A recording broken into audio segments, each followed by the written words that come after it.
good morning. It is a Would You Rather Wednesday edition of Glenn Clark Radio. When they were fixing the window, did they turn our headsets up? Like, what is going on, man?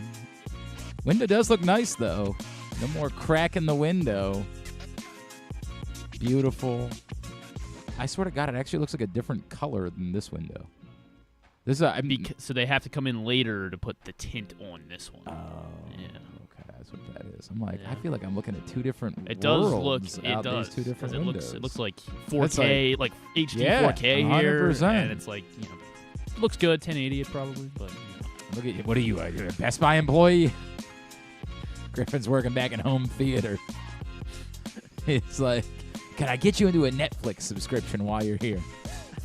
What do they call it? The personal protection plan or whatever it was that when I worked at Best Buy, I never bothered to sell. You were were you Geek Squad or whatever? No, I worked in the media department. I worked in, this is back when, I don't know if you're familiar with these things. They're called CDs and DVDs. What do you do with those? Our department was CDs, DVDs. Look at you just reciting the alphabet over here. Computer software and video games was our department. We had the sort of the center of the store back when that's what people went to Best Buy before. Now I don't know what people go to Best Buy for. I guess it still exists. Yeah, we'll go every now and then for a random wire. Yeah, but I feel like you can do the internet for that stuff for the most part too. Yeah. Whatever. Well, it helps because if we need something quick, just go to Best Buy. Although I guess Amazon's pretty quick at this point. Yeah, now, it really is. Like, it's just what it is. All right, hi, good morning, Glenn Clark Radio. A lot to do on the program today. Coming up this morning, we are going to talk Orioles, of course, some deadline stuff. Jon Meoli from the Banner. Our buddy Eric Arditti will check in a little bit later on. He's also going to play Would You Rather Wednesday with us. The Orioles are calling up Chayce McDermott. He'll make his Major League debut tonight. We'll find out a little bit more about what to expect from the new Orioles starter, who's been very hot and cold. Very, very hot and cold. Pete Michaud, the play-by-play voice of the Norfolk Tides, will join us a little bit later on. And also this morning, we will talk Ravens. Dan Graziano was at training camp yesterday out in Owings Mills. So all that coming up on the program today. Today's show is brought to you by the print issue of Press Box, which is still available at your neighborhood Royal Farms, any of the hundreds of locations around town where you find Press Box. Read it all at PressBoxOnline.com. Wes Moore, the governor, on the cover, a sports conversation with the governor about how his own athletic career, Johns Hopkins, impacted his leadership and obviously the sports topics that are relevant to his administration. It's also our travel issue. So go pick that up right now. I don't have a lot to say, obviously, about the game last night. It's kind of a mess. Get an early run. You manufacture a run, too. Like, you go station to station. That's the good stuff. That's stuff we've been asking for. And so then, like, you think you're going to do it again in the second inning, and then Cedric Mullins gets thrown out kind of miraculously. Like, I don't know. Who's the Marlins catcher? I don't remember who it is. But whoever it is, like, let's be frank. You can try to say, like, oh, I meant to throw it there, because no, you didn't. You got away with it. Last night it was a miracle. I still don't know. Sanchez. Is that Gabby Sanchez? Ali Sanchez. Who? No, Ali Sanchez. Ali Sanchez. I'll see if he's related to any other Sanchez's. Anyway, moral of the story is that things seem like they're going well, and then it goes spiraling out of control. And there's sloppiness involved, but there's also just not good enough involved, and a lot of not good enough. And, Albert Suarez is a neat story, but he's not a qualified starting pitcher for a good Major League Baseball team. And the Orioles' record has been inflated by guys that were wildly overperforming any reasonable expectation. Now, some of that can be fixed potentially at the deadline. We'll find out. But this is the reality. The reality is Albert Suarez is not good enough to be a starting pitcher for a team that is trying to win something, and he is not even the number 5 starting pitcher on a team that's trying to win something. He's either the 4 or maybe even the 3, because nobody really wants to talk about Dean Kramer. It's that weird thing where, like, we like Dean Kramer, so we don't want to have the conversation. But it's just bad all around. And it was still the Marlins, so you still thought that maybe you could work your way back in. And for a minute, it looked like they were, only to give 2 runs right back and be quickly out of it again. So it is. Remember when Jeff Nelson was like, you guys should be able to sweep this series easily. I'm like, Jeff, I don't know about any of that. Yeah, I guess you called it because you were like, Albert Suarez. Don't know about that. Well, and again, Albert Suarez you feel better about than the guy that's going to start tonight. This is life when you have 2 starting pitchers. I mean, this is the reality. And you can keep doing the bit where you're like, well, you never know who might be hot at some point. Right, well, the whole season does matter, and, like, these games do matter too. And if one of them has to stay in the rotation or 2 of them have to stay in the rotation after the trade deadline, like, you can hope, but that's all it is just hope. There is nothing to fall back on that would suggest that these cats are reliable in any way. And there's no way to feel good about Chayce McDermott tonight either. Again, like, he has talent. There's no doubt about that. But he is not – this isn't a scenario of he bullied his way to Baltimore by just being so dominant at AAA that he had to be here. He's here because the other options aren't good. And, like, well, let's try this thing now. And I'm not trying to be a jerk about it because I hope for the best. I hope Chayce McDermott goes out and shoves. But let's be frank about last night, too. Keegan Aiken comes in with the bases loaded, gives up the 2 runs. In fairness, it was a fly ball and a weak grounder, but just some bad luck involved. And then they pull him after he gets out of the jam, and, like, the immediate thought is, like, why are you pulling him? Why not ask him to eat the innings? Well, because they're going to have the guys that came in. One of those guys ain't going to be on the team today. They just decided Birch Smith and Vinny Natoli could eat up 4 innings. And by the way, they both pitched quite well. But one of them isn't going to be on the team, and Keegan Aiken's going to be available tonight. It might be that both of them. Maybe they bring Cade Povich back too, or it might be that both of them aren't going to be on the team. It's where we are. Fun times. It's one loss. It's not the end of the world. We can say all those things, but it speaks to the bigger problems that the Orioles are having. And it comes, obviously, we referenced the trade deadline, but it comes on the same day as the rumor mill churns out something weirder, as the rumor mill goes the other way for the first time. Jeff Passan from ESPN reporting that the Orioles are open to trading away their veterans. Some of them, anyway. Specifically, Cedric Mullins, Ryan Mountcastle. And that's not – it's very complicated. In theory, I get it. In theory, it's something we've talked about a lot. Honestly, if you've listened to this program, we've spent, since last season talking about this potential of going both ways in trades. Little AC/DC action, if you will. It's like your years in college that you don't like talking about, where you're going both ways. There's the possibility of that. That's what it's sort of the Rays thought. It's the thing where you could both trade your prospects to try to improve your chances of winning, but also trade veterans to then reflood the system with prospects. That's always been something that's been on the table. And I don't even think it's crazy to talk about it. It makes an amount of sense, particularly for Ryan Mountcastle. I'll come back to that. Because it really doesn't make sense when we're talking about Cedric Mullins now. You trade Cedric Mullins today, you're trading him for pennies on the dollar. There was apparently Jim Bowden did an interview last week where he said the Phillies are interested in Cedric Mullins. The notion that you're going to be able to recoup value for Cedric Mullins is out the window.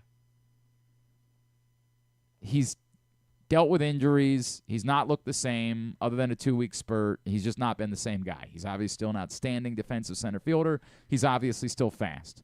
A team like the Phillies might think, well, just get him away from there and perhaps you can get back to what Cedric Mullins was. Maybe he's just pressing in one spot and we can find the guy that we know is a really good baseball player. But they're not going to pay you significantly for that let's take a chance on a lottery ticket guy. That's not going to happen. You're selling Cedric Mullins for pennies on the dollar at this point. And if you were doing that for the Colton Cowser of April, you could actually make that make sense. Hey, we just want Colton Cowser to be the everyday center fielder. Like, we got a log jam at these other positions. He's proven he can play center field, and boy, is he hitting the ball. That would make sense. It would still be uncomfortable because we all like Cedric Mullins. He's a good guy. He's been through a lot. He's been a hell of a baseball player. He's been clutch in a lot of spots. But you could make it make sense, even though you'd be getting pennies on the dollar. You can't make it make sense right now because you can't justify Colton Cowser being your everyday center fielder. You can't justify Colton Cowser being your everyday anything. He's a sub-200 hitter since May 1st. He's not that much better even when you include the insanely hot April. He did have an infield hit last night. Appreciate his hustle. I mean, I do. I appreciate the hustle. And then didn't hustle enough on the next one. Well, I guess he was running hard. I don't think that was the issue. You can't justify trading Cedric Mullins for pennies on the dollar when you don't have a good option to play center field. The best argument you can make is, well, neither one of them's a great option, but one of them's definitely going to be around longer, so maybe you just suffer through that. Yeah, let's go win the World Series, babe. Hell yeah, brother. World Series 2024. We've got bad options. Call it the slogan. Make it your campaign motto. It's a very difficult conversation to have. If you are on the market, and like the Orioles have been positively linked to, center fielders, if you really are in like the Luis Robert conversation, then this is completely different. If the Orioles are intending to trade for a center fielder, then yeah, of course, Cedric Mullins would be available even though you'd be getting pennies on the dollar. But short of that, with all due respect to Colton Cowser, who I still like, and there are still good peripherals, and he has still hit the ball hard at times, a team that's trying to win the World Series cannot commit to a 200 hitter as being their everyday center fielder. And I know your response is going to be, well, wouldn't that be what they were doing with Cedric Mullins? Kinda, except you're kind of looking at more of a platoon situation. And one of them at least has a track record of having gotten big hits in big situations. The other one doesn't. You're committing to someone who's had 2 weeks of success in his life in the major leagues. You can't justify that. I had someone, I was talking about this on the radio show and on Twitter last night, I had somebody say, well, at that point, you might as well send Colton Cowser down. Okay, well, let's have that conversation. If the point is, if you can't trust him to be your everyday center fielder, then you're kind of soaking up a roster spot unnecessarily. I'll talk about that. But the answer can't be you're forcing him to be the everyday center fielder. It's one thing if the team, I keep saying this over and over, if the team was bad, by all means, honestly, if the team was bad, 100%, Colton Cowser plays every day. You give him every opportunity to work through this because you think he has the level of talent, and I believe that he's going to be a guy at some point. But they're not. They're trying to win a World Series. So the Mullins thing, I can't make it make sense. The Mountcastle thing, it sounds weird because you'd be like, wait, isn't that the one that's actually been helpful this season? Yes, and that's kind of the point. You might be able to overinflate Ryan Mountcastle's value. The guys on Baltimore Baseball Tonight yesterday were talking about how like the Mariners can't score a run.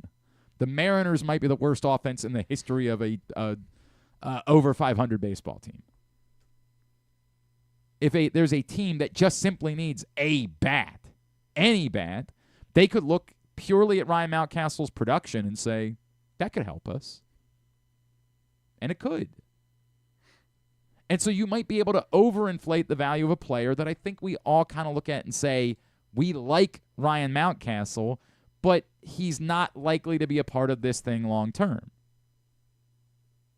Again, it's tricky because you just don't have many right-handed bats. Like, this is the problem that we continue to have. But as far as being able to get overvalue for someone, you might be able to do that with Ryan Mountcastle. And if you're committed that you're not trading away Coby Mayo and you need a spot for Coby Mayo to play, you can understand the logic here. Also, if you're not trading away Samuel Basallo, the assumption is that maybe by next season, he and Adley Rutschman are sharing either first base or DH in addition to sharing catcher. You can make that one make sense. Not saying that you want to trade away Ryan Mountcastle, but if his value on the market is higher than what we would think it would be, based on the fact that we believe he's a decent player, but not a lot more than that, you can understand why the Orioles would say, let's try to get above value for Ryan Mountcastle. I don't think that's their top priority, is trading away their veterans. I can't make it work with Cedric Mullins, again, unless you're acquiring a center fielder. If you're acquiring a center fielder, completely different conversation. If you're not, I can't do it for Cowser. And then, of course, there's the Jorge Mateo thing on top of everything else.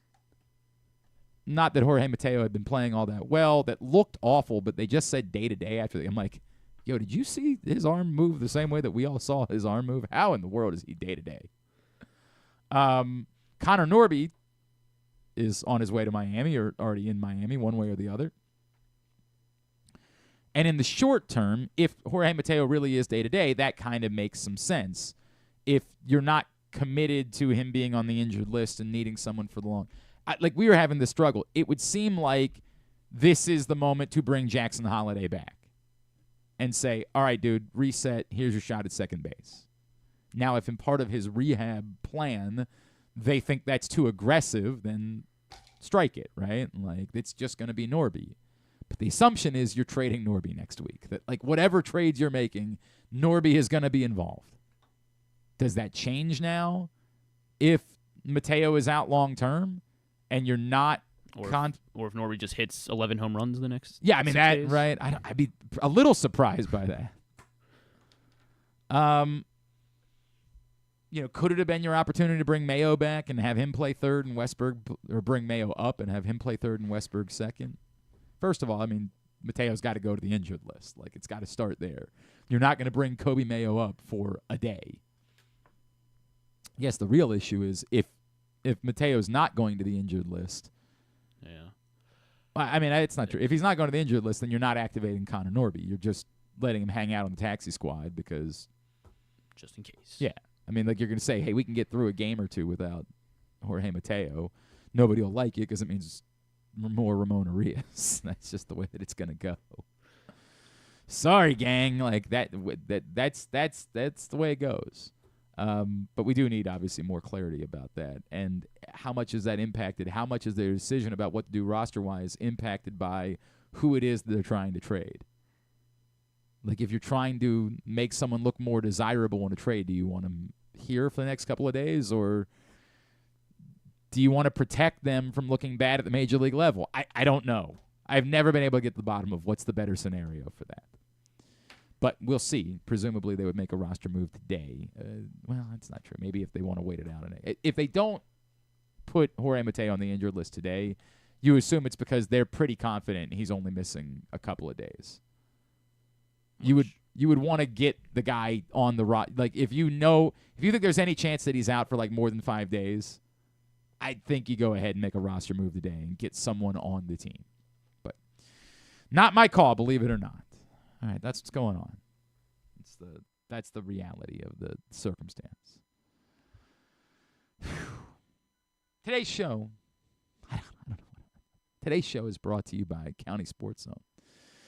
County Sports Zone, yes, the high school sports season came to an end, but County Sports Zone is continuing to churn out great content, news, about coaching changes, about commitments, as well as looks back on stories you might have missed from this past high school sports season and looks ahead to the fall, start of high school football season. It's all at countysports.zone, and it's all proudly sponsored by your local Toyota dealer and buyatoyota.com. Would You Rather Wednesday scenarios are up at Glenn Clark Radio on Twitter, facebook.com/Glenn Clark Radio. Get your responses in. Someone's winning a $25 gift card to Glory Days Grill. Let's talk a little more Orioles, a little bit more about the deadline. Joining us now, one of our favorites from the Baltimore Banner. He is Mr. Jon Meoli, and he's back with us now here on GCR. I should say proud Papa Jon Meoli. How's everybody doing, John? We're doing well. Milo's 3.5 weeks old. He only woke up one time last night, so I am chipper. That's a mirror. Did you get like a solid 4 consecutive hours of sleep? I think so. About that. Miracle. Yeah, we heard him making sounds at 6:30. And my wife and I both looked up and then looked at the clock and high-fived each other. Oh, that is one of the great wins in history. If you can realize that you got 4 consecutive hours of sleep with a baby, that is about the biggest win you can get. I've got a sick kid right now, John, so I cannot say that I can join you in that. I did not get 4 consecutive hours of sleep at any point in the last couple of nights, but that's not fun. I'm sorry. Yeah, man, it's what it is. It's what it is. We made these decisions ourselves to get involved and sign up for these responsibilities. That's the way that it goes. Before we dive in, and I know you did a piece breaking down the prospects and the different types of prospects that could be traded. Whenever I have this big picture thing, I always like to talk to you about it, because my big picture issue right now is the notion of whether or not the Orioles should be the proverbial all-in at the deadline. And I don't know the answer. I keep dealing with it. I keep dealing with hey, Corbin Burnes is here for 1 year. You're in first place. It's been 40 years since you've won a World Series. Go for it, right? Be bold, make the move. And then there's the flip side, which is every time you think about what that means and who would be going, you say, yeah, I'm not sure that I like that. And then you can't pretend like the window closes at the end of this year just because Corbin Burnes is likely not around, particularly when you have a billionaire owner who has the ability to spend money on fortifying the pitching moving forward. Where are you at with just the nature and the notion of going all in next week?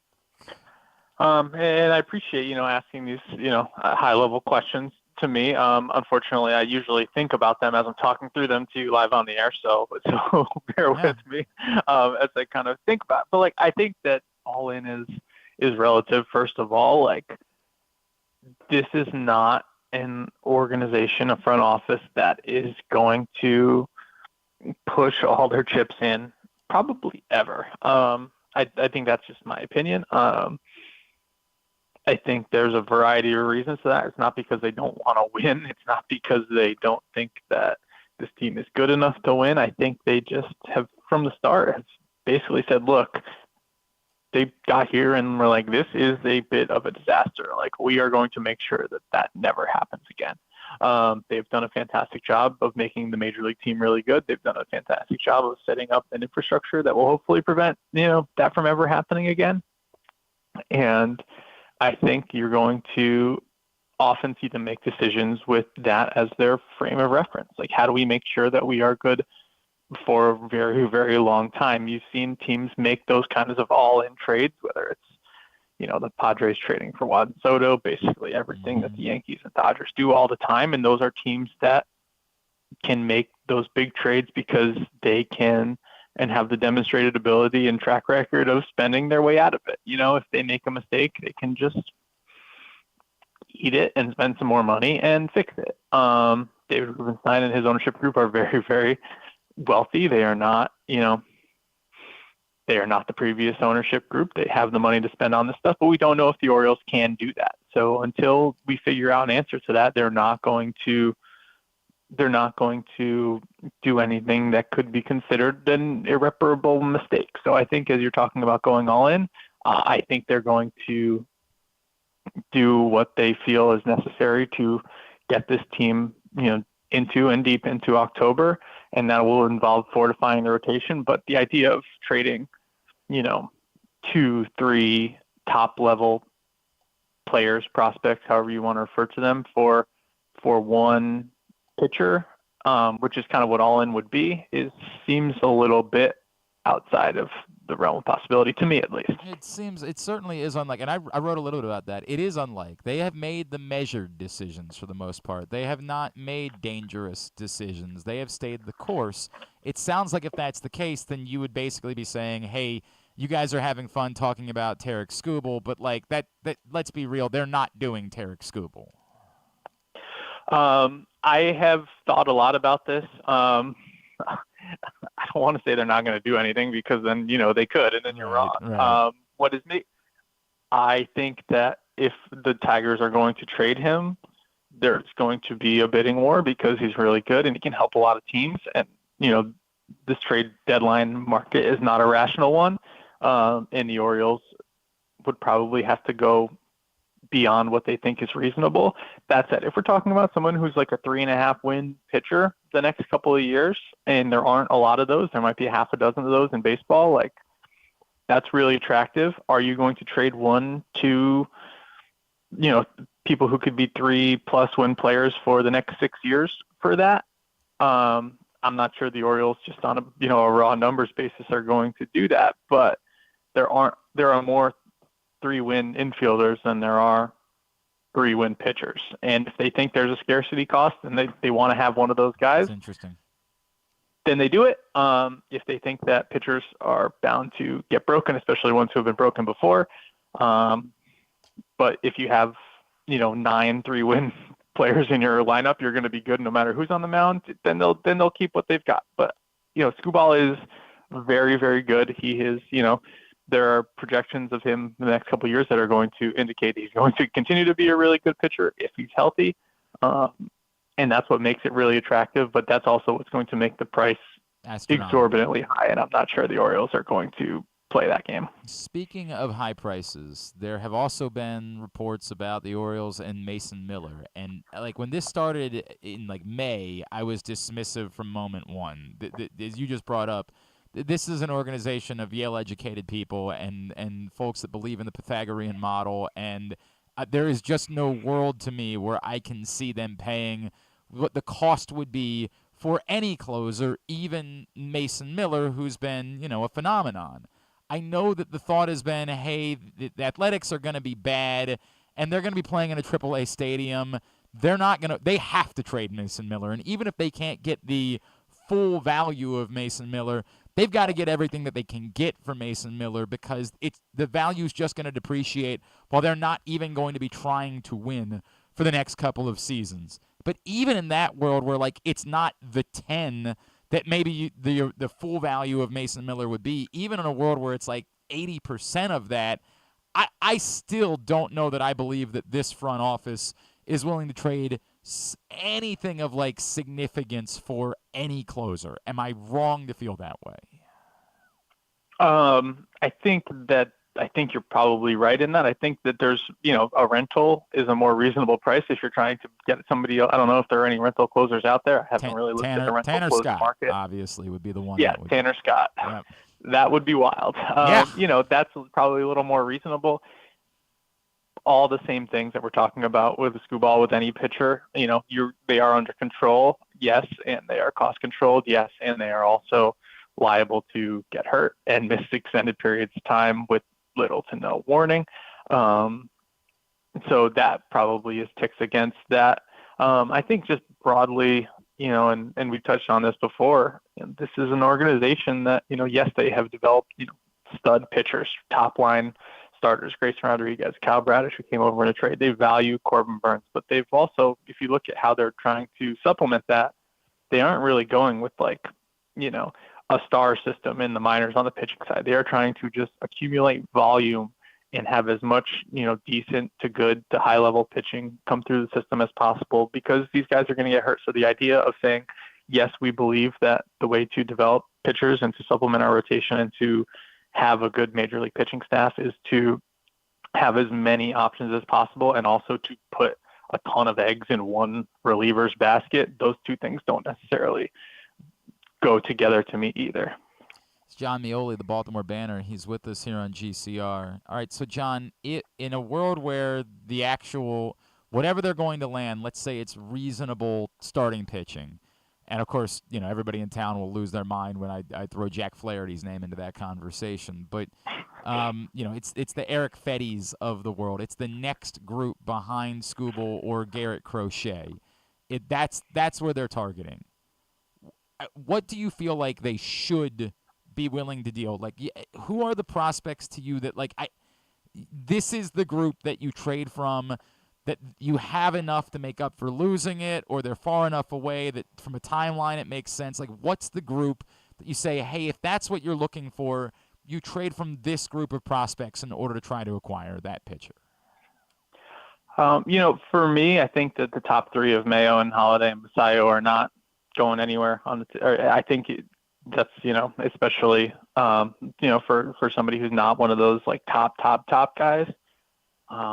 I think if you can get away without including a Stowers or a Kerstead or a Norby, you do that. That said, I don't know that you can, because this is something they run into in the past. If you were talking about in the Dylan Beavers, Judd Fabian, Matt Horvath universe, the Enrique Bradfield universe, basically all those next tier of hitters, like those are guys you can get deals done around. I've run some potential trades behind scouts before I put them out into the world, just to basically, make sure they're not going to laugh.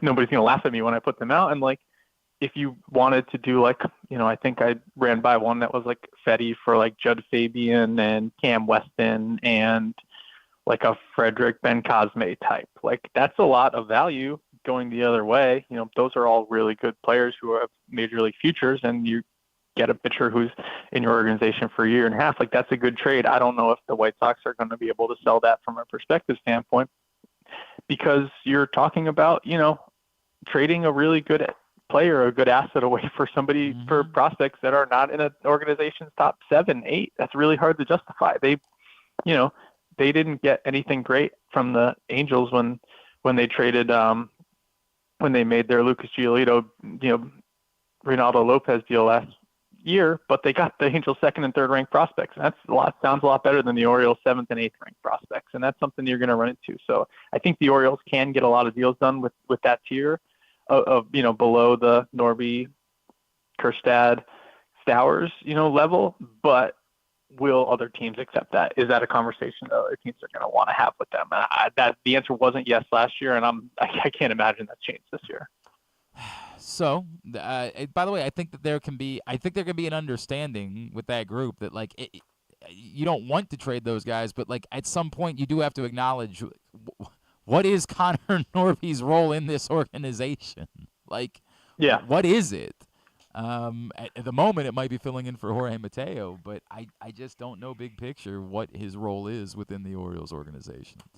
Connor Norby cover your ears, but I think I've said this to you. I've said it a couple times. But if the Orioles needed an infielder in the Buck Showalter era, they would scoop down and bring up Paul Janisch for a week, and he would get no hits, and it wouldn't be very good for the Orioles. And now they need to scoop down and get an infielder for a little bit, and it's Connor Norby, who is a major league second baseman and also can, impact the game with the bat. That's not a good role to be in if you're the player, but if you're the Orioles, that's a fantastic person to have doing that job. My gut would tell me that he would be okay with that as long as it meant he stayed in the major leagues.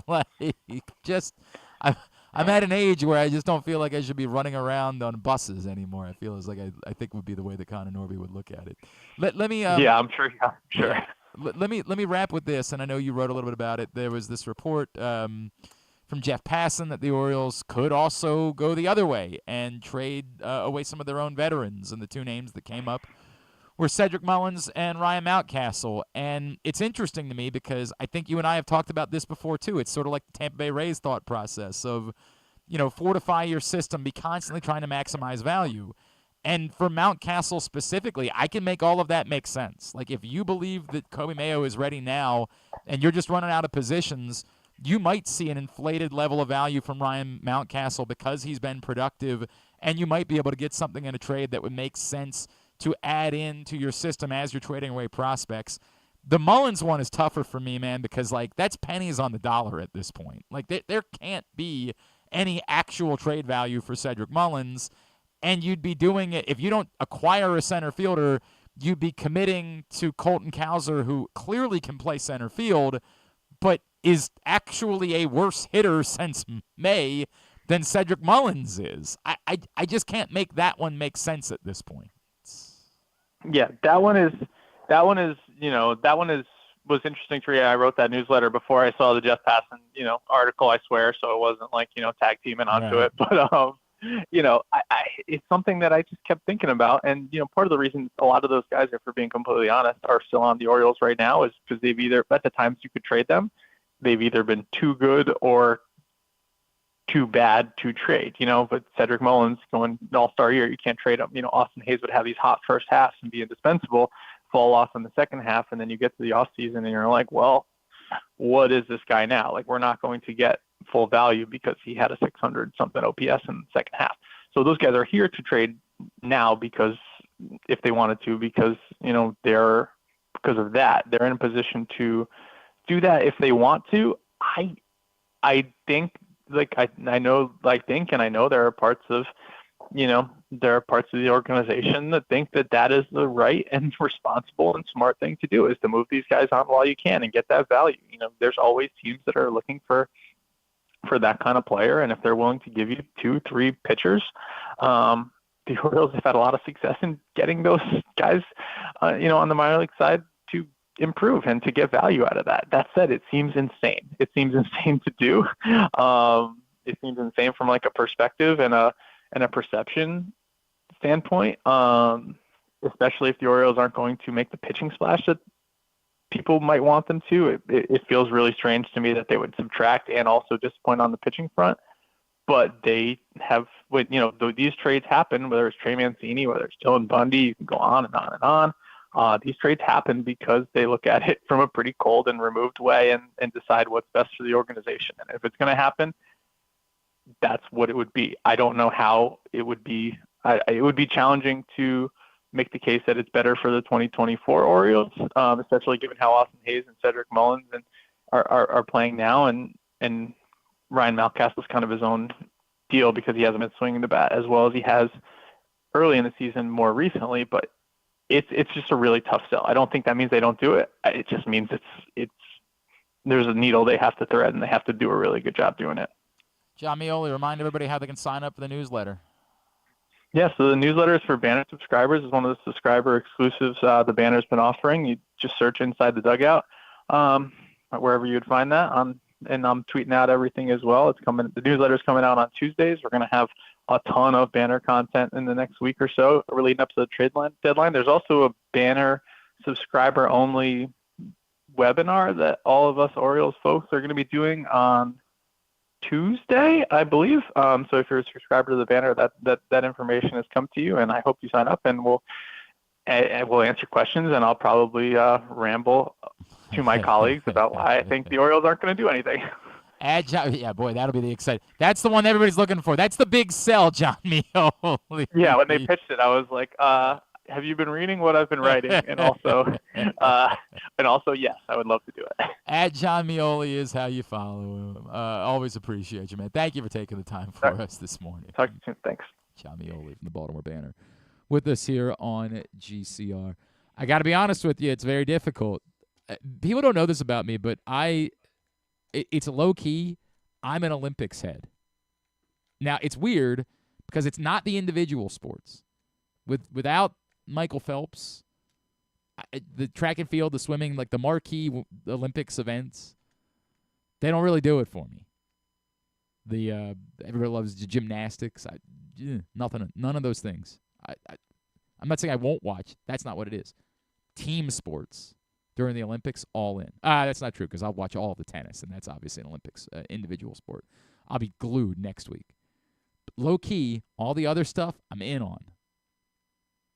Rugby right now? Hell yeah, brother. Can you explain rugby to me? No, not at all. No. I don't care. No. But the U.S. is up on France. Right now, they're leading the hosts. Yeah, it's early, though. It's halftime, dog. The rugby sevens are very short competitions. They're like 30 minutes. Holy cow. Well, dude, you can't play that. Fun. Imagine playing that physical of a sport for more time than that. Imagine. So I'm all in. Soccer later today, I'm watching it. Basketball, it is lesser on that group, but I'll watch it for sure. I wish the U.S. had a competitive handball team because handball's dope, and I'd always watch it. Volleyball is the best Olympic sport. You forget it every time, and you get back around to it. You're like, oh, my God, volleyball is awesome. Water polo? I watch. Doesn't do the same for me because it's kind of difficult to grasp what it is that I'm watching. But I still dig it. Very distracted right now. Very distracted by the rugby. U.S. and France. U.S. up 7-5. Hell yeah. Let's go, boys. Let's go. It involves tries, scrums. That's what I got for you. Are tries good or scrums? I think tries are good. I think scrums you want are good a try. Too, or? Scrums, I think, are is that just a thing? It's just part of it. Okay. Like, it's just part of the deal, man. Like, that's all I got for you. It's like David S. Pumpkins. U.S. coach. And the other two guys are part of it. Like, that's all it is. I can tell you about the scrums. Yeah, that guy's wearing a bucket hat. Why wouldn't you root for the guy in a bucket hat? He's fired up, too. He's definitely fired up. He's all in. I had a chiropractor once who was a huge rugby player, and I was like, oh, that makes sense. You're just trying to find clients. I see now. That's what it is. All in. Orioles tonight continue the series against the Marlins, and a Major League debut is coming for Chayce McDermott. Let's find out a little bit more about the Orioles' new starting pitcher. We head down to Norfolk. This man, of course, the play-by-play voice of the Norfolk Tides. He is Pete Michaud, and he's back with us now here on GCR. Pete, it's Glenn in Baltimore. It's always great to catch up, man. Thank you for taking the time for us this morning. Oh, my pleasure, Glenn. How are you? Everything is well. You can't explain rugby to me, can you? No, All other right. than I want no part of it. Yeah. Oh, that part I am with you. It is way too. Right. I just informed my partner that they're only like 30-minute long games, and he's like, "What?" I'm like, "Dude, imagine trying to play that for any longer than that. Imagine spending any more than 30 minutes playing that sport." All right, Pete. As we dive in on Chayce McDermott, we see there's been some really good, and there's been some really not good. How do we make sense of what Chayce McDermott is as he arrives at the major leagues? Well, for the most part, it's been really, really good. The first half of the year, he was the second-best starting pitcher the Tides had behind Cade Povich. Obviously, once Povich went up, McDermott became the ace of the staff. And you look at what he has done this year, he's got an amazing swing and miss rate, probably the best in the International League, leading the league in strikeouts by a pretty wide margin. And at least the last time I looked a couple of days ago, he was third in the league among qualifying pitchers in ERA. So, the numbers for the most part are very good. You look historically at what he's done, even going back into college at Ball State, he was always a guy that got a lot of swings and misses. The one knock on Chayce has been walks. And this year he has improved in that category, had 5 walks each of his opening 3 appearances this year, has cut that number down, but still tends to walk 3 or 4 on occasion. He will occasionally get into trouble with that. If he continues to find the strike zone, he gets a lot of swings and misses, and that makes him a pretty good pitcher. Now, I'm a little bit concerned about the fact that he has not thrown the ball very much lately as he gets set to make that debut tonight down to Miami.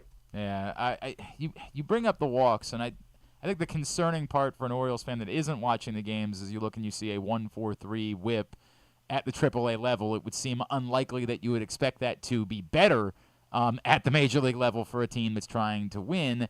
Is that number deceptive at all, or does that reflect like this is going to still have to improve for Chayce McDermott? No, I don't think it's deceptive at all. And I think you're absolutely right. It's going to have to improve. And you certainly look at some of the outings that he has had. I look back, I think it was only, in fact, the last full appearance that he made, which was, 12 or 13 days ago in Memphis. He was just absolutely dominating. Only gave up 1 hit over 6 1/3 or 6 2/3 innings with no runs. He was commanding the strike zone. That's what he has to do. If he has those games where he kind of loses that edge in the zone, walks 4 or 5, and that also means he's probably making mistakes within the zone, he's going to have problems. So, just to get back to your point, yeah, I think that whip number is going to have to be better. Does he have the potential to be better? Absolutely. We see him when he's at his best. I think he's capable of competing at the big league level. But the question is, can he do that on a regular basis and give the Orioles what they need?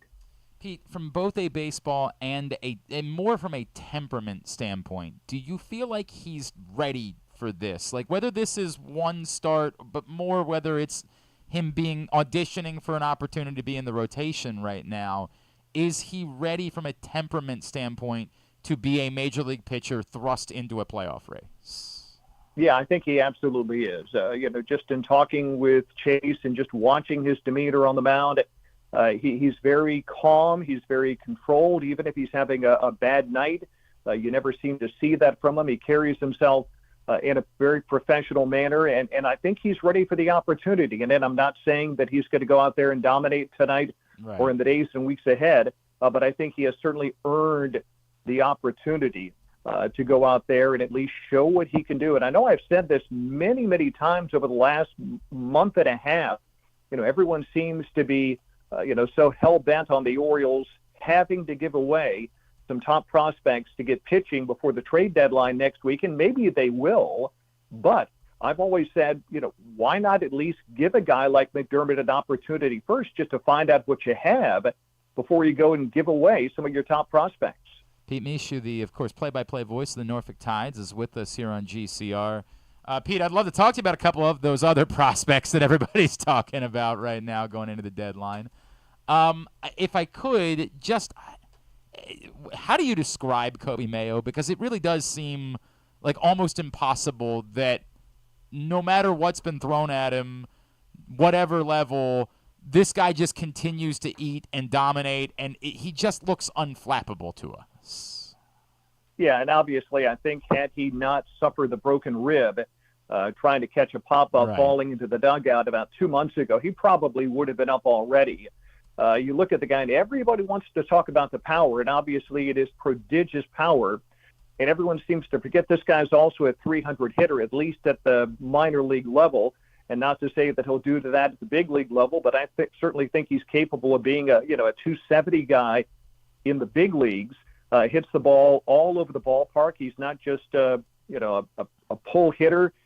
He goes to the opposite field. He's got this big, massive swing. You look at the way he swings just coming out of his shoes, and you would think, how does this guy hit for a high average? But he does that. So obviously there's no qualms offensively. Obviously the injury set him back. And then, of course, there are concerns about the defense. Just in recent weeks, the Orioles have had Mayo go over and start playing some first base. I found it very interesting that a couple of days ago we had a doubleheader down here in Norfolk, and they had him play first base in both games of the Twin Bill. So that kind of jumped out at me. He's a guy with a great throwing arm. He has had some issues throwing the baseball, though, accurately. And that's been a little bit of a concern, I think. So, whether his future is destined to be at third base or first base or is primarily a designated hitter, that I don't know. But he's a guy who is a little bit limited defensively. What did you make of him? As when we see, of course, we're not always able to watch the full games, but we see these highlights get posted, and we're like, hey, that guy kind of looks like a third baseman to me. I know there's always been skepticism about that, but what have you made of it when you've watched him every day play third base?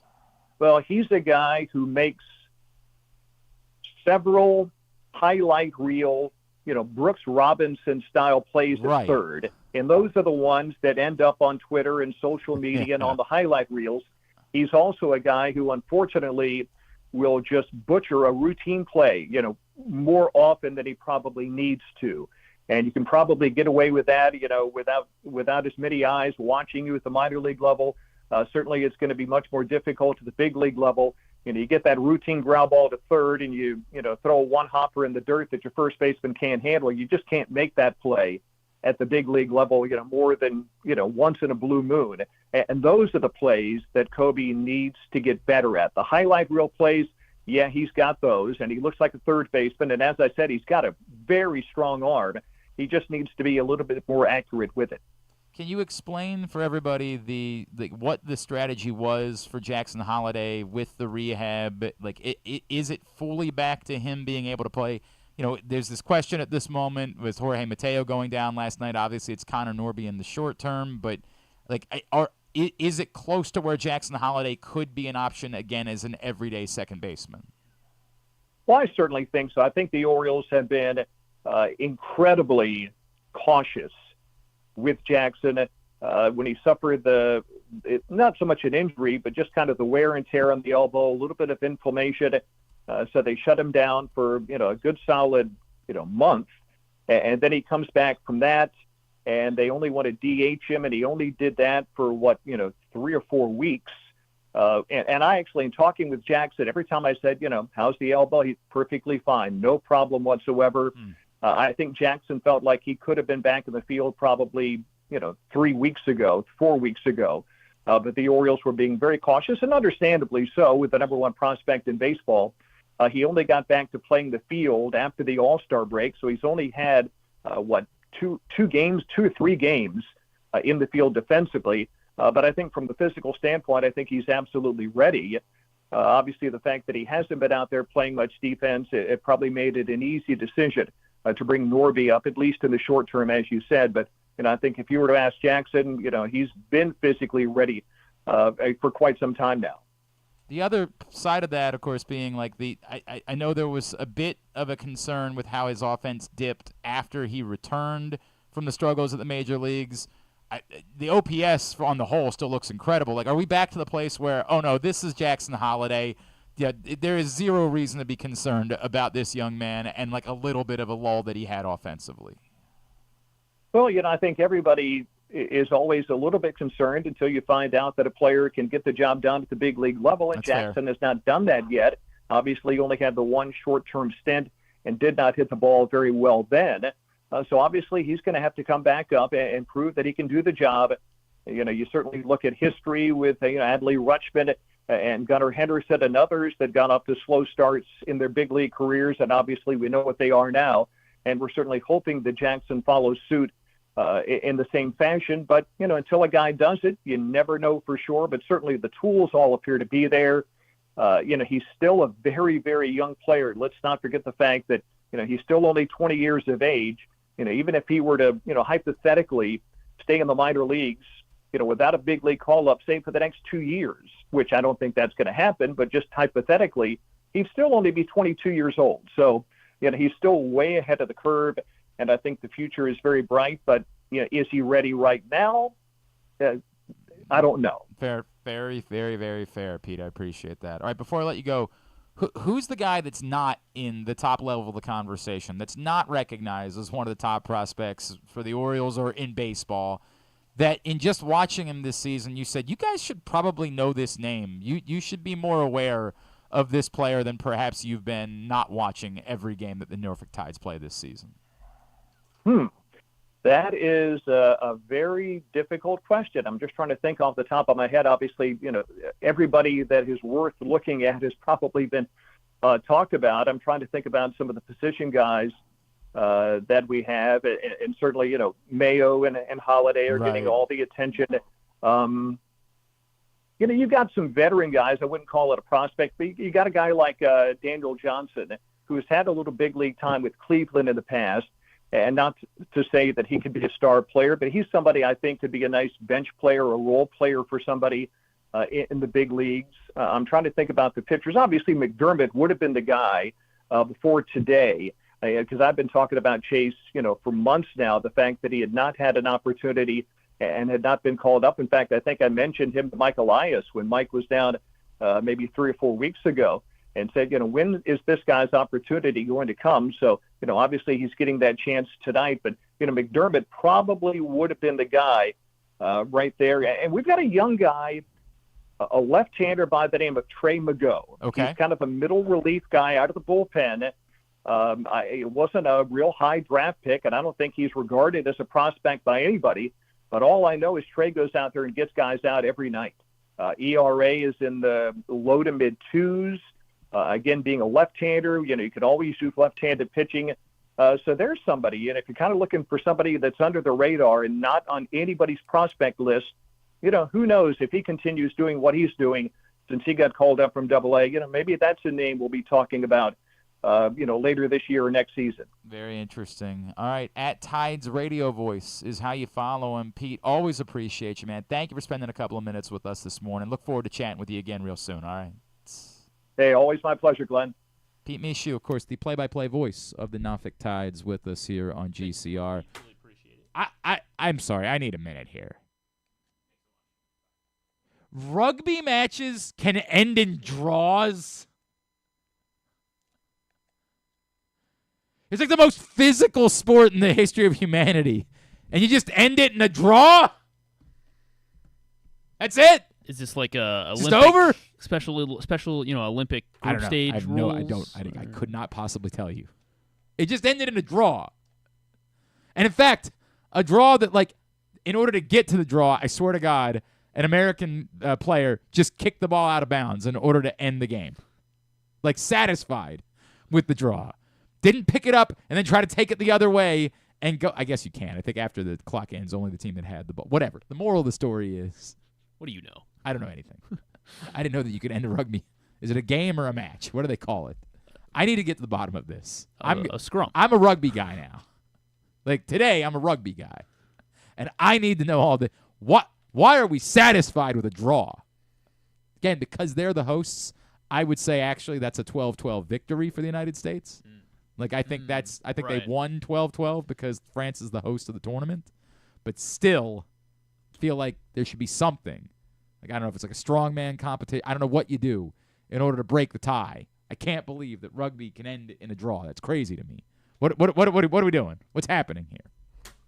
U.S. and France finishing a 12-12 tie, and everybody's just okay with that, apparently. I'll track down a rugby analyst. And, yeah, let's get. Yeah. Well, who we had there was the girl from North Hartford who was on the Olympic team the last. Oh God, now I feel terrible that I can't think of what her name was.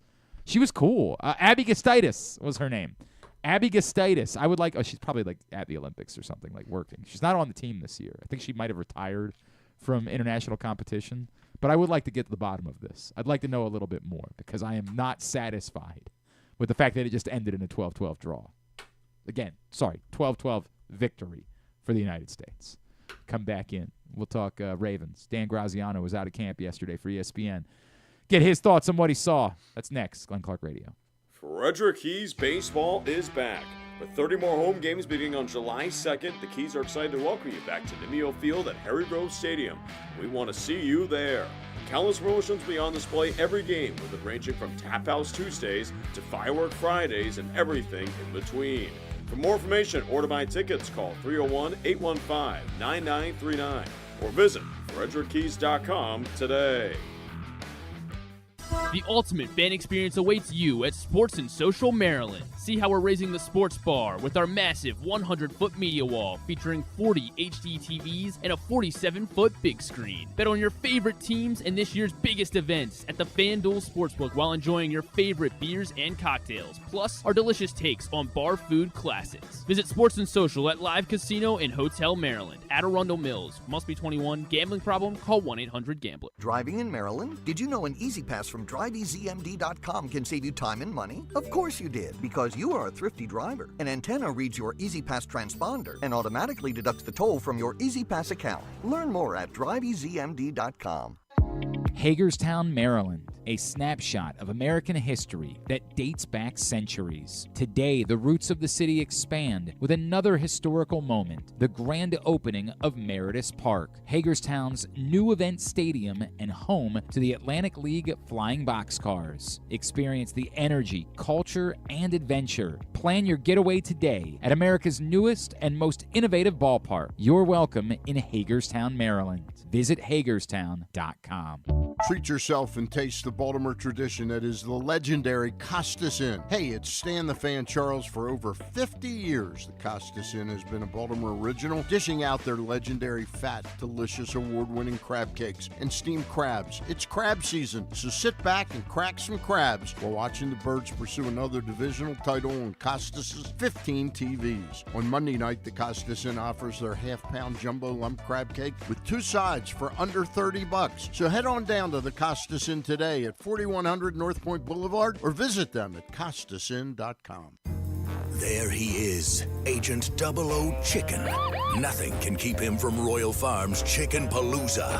Because right now, he can get a 3-piece world-famous chicken box for just $8 with a portion of each sale donated to a local charity. Plus, register to win world-famous chicken for a year. Come to Royal Farms Chicken Palooza. It's a real thriller, but it's only for a limited time. Real fresh, real fast. Royal Farms. The Toyota Tacoma comes in a range of models and trim lines, so you can choose the perfect Tacoma to reflect your unique personality and driving habits. Check out buyatoyota.com for deals on new Tacomas from your local Toyota dealer today. Gambling can be a fun and entertaining experience, but there are risks involved. If you're planning on betting on the game at the casino or on your phone or computer, know your limit, stay within it. Set a budget and a time to stop. Remember, gambling isn't a financial solution, and it doesn't mix well with alcohol or drugs. Know the risks and have a plan before you begin gambling. For free and confidential services, call 1-800-GAMBLER 24/7 or go to helpmygamblingproblem.org.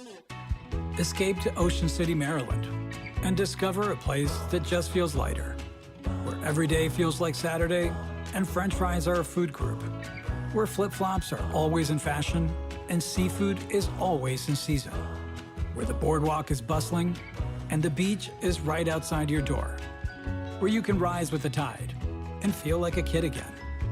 Ocean City, Maryland, somewhere to smile about. Book your trip at OCOcean.com. Coming back in here with Glenn and the other guy, Garrett, whatever his name is. You know who they are. Back in here on GCR as we continue along on a Would You Rather Wednesday edition of the program. Again, I think you're all very precious butterflies, but when you try to send me other trade ideas in response to a Would You Rather Wednesday scenario, it's not going to help you win the $25 gift card to Glory Days Grill. But I think you're all very special. I think your mothers love you a great deal. I think that you'll be... Maybe tonight you can get a pizza and rent a movie. Sound a little condescending. And sleep in mom and dad's bed. I think you're all very, very special, and I think you're beautiful. I think that you're so pretty, just so. You're daddy's special guy. I need you to know that you're daddy's special guy.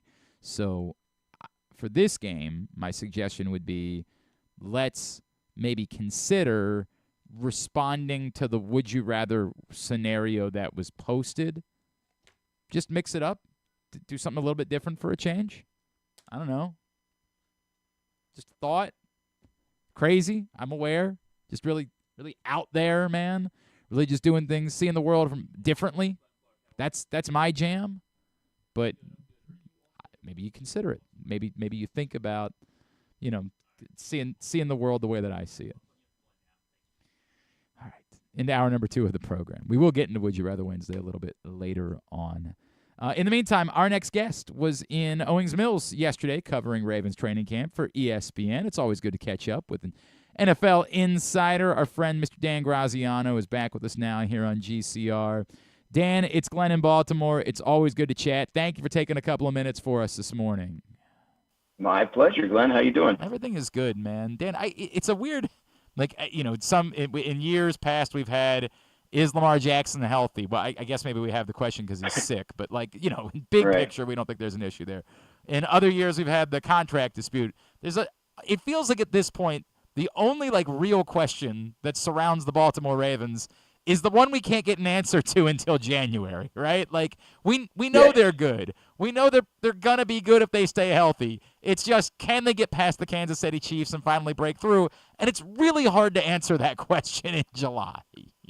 It's impossible, right? And so, look, it was set up last year. Obviously, you had the game at home. You had the monster defense. You had everything going for you. They just played it. They laid an egg. They played one of their worst games of the year and at the wrong time, and so it ends. So yeah, that's tough. There are teams that are like that, right? Like we talk about the Cowboys a little like that, right? Like we don't know anything about the Cowboys till January. Like the questions they have to answer are all there. So yeah, this is who Baltimore is. It's who they're going to be with Lamar Jackson, assuming, as you mentioned, he gets through the season healthy. But yeah, it's, you know, what have they done? Are they better? I think those are the questions that your regular season is going to answer for you a little bit. Have they, you know, is the defensive coordinator change going to be a big deal? Are the losses on that side of the ball personnel-wise? Can they get the offensive line figured out? You know, so there will be clues, but I agree with you completely. I think we have to wait till January to make a real judgment there. Obviously, because I present it this way, we can't possibly know this answer, but the theory would be, can Derrick Henry, the presence of Derrick Henry, be what makes the difference for a team that's really good, but specifically in January trying to close out and win playoff games? Is the theory of that reasonable, that if Derrick Henry is at least still really close to being Derrick Henry, that could be the difference for a team to win a Super Bowl? Yeah, yes. I mean, I think so. I mean, like I'd point out, that it never has been, right? And Fair. He's been in the league a while. No, in fairness, he's never been on a team with Lamar Jackson either, right? Right. And so, like, Baltimore has not had a problem running the ball. That's and also so true. The question, I guess the issue is, like, what's he for, right? Like, is he supposed to help them salt the game away in the fourth quarter? And is that do you agree that that's been an issue? Obviously, you know, there are people on the team that would push back on that, say, you know, it's overblown. But if you believe that he can be that finisher that Todd Monken has talked about in the fourth quarter and help them preserve leads and make it so that Lamar doesn't have to be the focal point of the run game, that Lamar does not have to be the star of the run game as he has consistently been throughout his time here, then yeah, I think it's a big addition. Now, how does it change what they're doing, right? We're watching practice yesterday, and somebody pointed out to me, look, they're probably going to be under center a bit more because, you know, Derrick Henry needs that head of steam. Like, that's his advantage, right? So are they going to be able to make that change seamlessly if that is, in fact, the case? So I think there are questions. Look, to me, like, where I always start with Baltimore is I give them the benefit of the doubt because they're well run, they're well coached, and they've shown themselves to keep themselves a contender year in, year out, some exceptions. So the question is, are they going to be as good as last year? And I think there are enough, you know, questions to at least make you wonder, especially in this division where everybody had a winning record last year, and the Bengals are going to get a fourth place schedule and maybe Burrow healthy. So yeah, I think there's a grind ahead of them. I think it's nice that they're able to start practice so early and get a jump on it. Dan Graziano is with us here on GCR. Dan, it's some of what you're talking about, the change in defensive coordinator, you know, 3/5 of your starting offensive line has to be replaced. You know, Patrick Queen's gone. Some of that I attempted to present to so many folks around the league at the beginning of the offseason, and every time I bring it up, I would get back sort of like yeah, but it's the Ravens. Like, we just have this, like, uncanny belief that they know what they're doing, and they, unlike anyone else, maybe not anyone else, but unlike a lot of other places, we think they're going to be plenty capable of replacing all of the things that they've lost. Do you share that feeling that, like, that stuff might be significant in a lot of places, but probably isn't as significant in Baltimore? Yeah, again, that's the benefit of the doubt I'm talking about, right? Like, I think, you know, like, Zach Orr is a first-time defensive coordinator, but, you know, he's been trained by great coaches. So, like, he might be just fine. He might be like a supremely talented guy who's on a rocket ship the way Mike McDonald was, and maybe he'll continue what they did last year. But what they did last year was high-level stuff. No doubt. Like they were – like, to live up to last year's defense is going to be difficult for anyone. So and especially, you know, Patrick Queen, I understand Queen kind of flourished, you know, with Roquan there and with McDonald there, and maybe, you know, maybe the Steelers overpaid. But, you know, you got to replace his production. So, like, there are enough questions that I go into the season with the Ravens thinking, yes, they're the Ravens. They deserve the benefit of the doubt. But are they one of the playoff teams from last year that you look at and say they're a candidate to maybe take a step back? Sure, because they have some questions to answer on the offensive line, on the defensive side of the ball.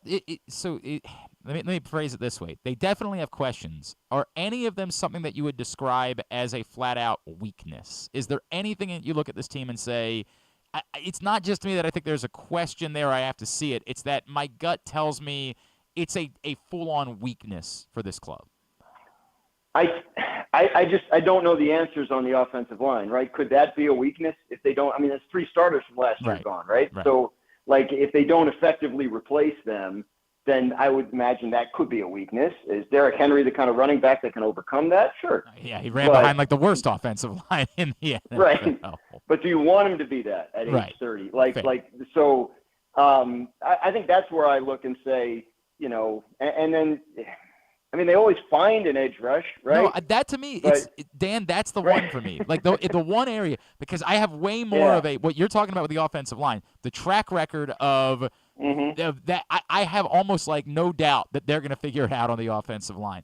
The edge rush thing, as much as we say they've always found an edge rush, so much of that to me in the last couple of years was related to Mike Macdonald's scheme, right? Sure. I do have a greater concern. You know, Jadeveon Clowney was such a good fit for this team a year ago. Throwing all of the eggs in the basket of Odafe Oweh and David Ojabo, who to this point have done very little in the NFL, and I know that Kyle Van Noy helps in that department, but like I am teetering towards, if there's a weakness, that's the one area where I'd say until proven otherwise, I'm treating the edge rush like it's a weakness at the moment. Right, because you know, Ojabo is a guy that they get who, you know, comes into the league hurt and hasn't really been consistently healthy, so he's still a projection. Now, obviously, they know him, and you know, if they feel like they can lean on him, great. And when I say they always find an edge rush, it's like you find Clowney or Van Noy, like just kind of hanging around at a time when you need to sign somebody. Are there guys like that out there? It's tough. It's tough to find edge rushers. So I do think they're going to need their young guys internally to produce on that front, and we don't know yet until we see it. Dan, there was so much made about these comments from John Harbaugh on Sunday. I don't even like talking. Like, to me, I can't imagine somebody being unhappy like with their coach saying we want the quarterback to be the best quarterback of all time. Like, what do you want him to be, the 90th best quarterback of all time? Like, I cannot. The argument of, hey, it puts an unnecessary amount of pressure on Lamar Jackson. I'm like, I would assume that Lamar Jackson wants to be the greatest quarterback of all time, which doesn't mean that he will be. It's just that I would think that that's the way they operate. It's like all those years ago when Joe Flacco told me he was the best quarterback in football, and people were mad about it. I'm like, sure. What? I don't know what the offensive part of this is or why it causes such a hubbub. It would seem to me that if you were a fan of a football team, you'd want your coach to want their quarterback to be the best one. Right, and implicit in what he's saying is that they, the Ravens organization, will continue to work to help make that happen. Right, which I think is a very encouraging thing to hear as a fan. The thing about the comments that confused me was, like, what were they in reference to? Like, I wasn't aware of any sort of recent criticism of Lamar Jackson.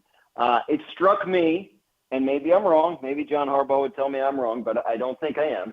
It struck me that was a coach sort of coaching via press conference, right? Like, that's a message to his team, fire up his team, get them in the right frame of mind. Hey, we take that personally. We rally around our guy. And there's nothing wrong with that. We see coaches do it all the time. But, no, I believe, you know, they've been steadfast with Lamar Jackson. John Harbaugh was saying this kind of stuff when Lamar was mad about his contract and demanding trades. Like, he was so – I think, you know, in their minds, they would love him to be their quarterback for the next 10 years and win multiple Super Bowls, and they feel like they have avenues to make that happen. No, that's exactly the way that I felt, and that is an interesting thought that, like, it's just sort of a John Harbaugh Sermon on the Mount type of thing, which, like, we've heard things like that from John Harbaugh over the years. Like, he's been at this a while, right? Like, between he and his brother, like, you know, my God, they're the best at that part of it. So. I just can't imagine anyone being bothered by it whatsoever. All right, before I let you go, Dan, the 18-game thing, obviously the momentum is clearly there. Do you have a sense for, like, what the trade-off is here, what the league has to give up in order to push it over the finish line, to get the players to be on board with it, and what it might look like in practicality with more and more players saying, hey, it's going to have to require a second bye week? So it probably requires a second bye week, but, you a lot of that is trying to get the Super Bowl to President's Day weekend, which the league has been after for a while and isn't far from. So in terms of what it's going to require, I mean, the union's under new leadership, right? So Lloyd Howell takes over from DeMaurice Smith and has kind of been at it about a year and a half, and they have a new union president. And so we don't really have a read on these guys yet. I mean, I've talked to Lloyd Howell a fair bit. I think his, the current CBA barely passed. Like it was just a handful of votes, and there was strong opposition to it. And the opposition seems to take the form of players saying, we're not getting enough in return if we're going to 17 games. So I assume you'll hear a lot of that this time around if they want to go to 18 games. The trade-off, I think, has to be, especially, so the current CBA prohibits this. Mm-hmm. So that you can't do it until after 2030. So if the owners want to do it before then, they have to reopen the CBA and renegotiate parts of it. If I'm the union, and this is a sense I get from talking to their leadership, like, the conversation is about money. It's about the revenue split, right? Like there's a price for anything. So if you want us to go to 18 games, then slide 1% over this way, and we'll talk about it. Yeah. We're not talking about cutting back off-season practice schedules. We're talking about money. So like, what's it actually worth to you if you're going to make all this more money on an 18th game? The percentage of it that should be ours needs to come up. Just as a thought, like I guess if it was 18 games to get it to, President's Day weekend, it would have to continue to have both buys rotated. Like this idea that's been floated out of like doing a week where everyone has a bye at the same time wouldn't work. If you were, no chance. There you go. There you go. There's that answer. Can you imagine? Yeah, a weekend with no NFL football. A week where we don't have any games, and just in the middle of the season. Yeah, I don't see the league going for that. Yeah, you know what? As you say it out loud, I don't know why I even thought about that for a second. It's one of those things when you hear, you're just like, oh, okay, I guess that could make some sense, right? Hey, guys, how about like the first weekend of November, we don't make any money at all? Everybody good with that? Everybody? Yeah. No, it's not going to happen. Watch the World Series instead or whatever. Yeah, no. Right. As I say it out loud, you're 1,000% correct. And I don't know why I didn't get there. Hey, Dan, what can I plug for you, man? I'm sure you're doing a lot more of these in the coming weeks. So I'm out at Ravens again today, and then Excellent. I'm heading to Steelers and Browns and Bengals and Bears and Lions and Tigers Vikings and Packers. So I'll be on Get Up. I'll be on Sports Center. I'll be writing stuff from the road. We'll do a notebook where here's what I heard at every camp. That'll be on ESPN.com. So any ESPN platform, you're liable to find me. I see you've been cutting back on Twitter. Good for you, my friend. I am so insanely jealous of the ability to Let's not get into the reasons behind that. Okay. We will save that for another conversation. If you still want to follow him, though, it's at Dan Graziano. ESPN would be the way to do it. Dan, always appreciate it, man. Thank you for squeezing us in today. Really enjoyed this. Let's do it again soon. All right. My pleasure, Glenn. Thank you. Thanks, buddy. Dan Graziano with us here on GCR. Appreciate him taking the time for us as always. Was there a thing with Dan Graziano and Twitter that I didn't know about? Was there a? I have no idea. No, if there was outside of I didn't hear anything outside of him just vanishing. I'm all on board. Again, if you want to, please. Jealous. Oh, what I wouldn't give to be able to live a life free of Twitter. Oh, music to my ears. Haven't gotten to the bottom of this rugby thing yet. Have not been able to do that. I don't know if you've been working on that and efforting the information that's necessary. Rugby 7. Just like to know. When we come back in, we're going to talk to our buddy Eric Arditti from Barstool Sports and Exit 52. Today's show is also brought to you by the Stan the Fan Variety Hour. If you missed Stan, Ross, and Luke on Monday, you can find it right now. Facebook.com/PressBoxSports. Click on the videos tab. Go to YouTube.com/PressBoxOnline or PressBoxOnline.com/video. It's a Would You Rather Wednesday edition of Glenn Clark Radio. Hey, O's fans, on Sunday, July 28th, cheer on the Orioles against the San Diego Padres at 1:35 at Camden Yards. The first 25,000 fans 15 and over will receive an Adley Rutschman switch hitter bobblehead presented by the Maryland Department of Transportation. Arrive early to get your hands on one of 2 different bobbleheads featuring Adley Rutschman hitting from either side of the plate. Bobbleheads will be handed out at random, so come see which version you can take home. Buy your tickets today at Orioles.com/tickets. Treat yourself and taste the Baltimore tradition that is the legendary Costas Inn. Hey, it's Stan the Fan Charles. For over 50 years, the Costas Inn has been a Baltimore original, dishing out their legendary fat, delicious, award-winning crab cakes and steamed crabs. It's crab season, so sit back and crack some crabs while watching the Birds pursue another divisional title on Costas' 15 TVs. On Monday night, the Costas Inn offers their half-pound jumbo lump crab cake with 2 sides for under $30. So head on down to the Costas Inn today at 4100 North Point Boulevard or visit them at costasin.com. Gambling can be a fun and entertaining experience, but there are risks involved. If you're planning on betting on the game at the casino or on your phone or computer, know your limit, stay within it. Set a budget and a time to stop. Remember, gambling isn't a financial solution, and it doesn't mix well with alcohol or drugs. Know the risks and have a plan before you begin gambling. For free and confidential services, call 1-800-GAMBLER 24/7 or go to helpmygamblingproblem.org. Discover one of Baltimore's hidden gems at Guilford Hall Brewery.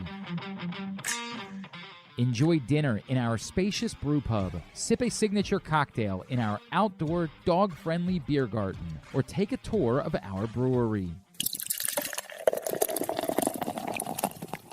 Discover your new favorite local craft beer. From crisp lagers to hoppy ales, there's something for everyone to enjoy. Pair your brew with delicious appetizers and entrees. There are options for the whole family, but you have to try our fan-favorite giant pretzel.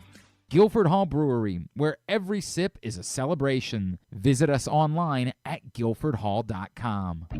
Make the most out of every day in your Toyota RAV4. Available in hybrid or gas-only models. A RAV4 can get you where you want to go in style. Check out buyatoyota.com for deals on new RAV4s from your local Toyota dealer today. The drug scene in Maryland is changing. Fentanyl and xylazine are being added to street drugs, and you may not even know it. Xylazine is not even intended for humans, and fentanyl is an opioid 50 times stronger than heroin, and contributed to over 80% of overdose deaths in our state.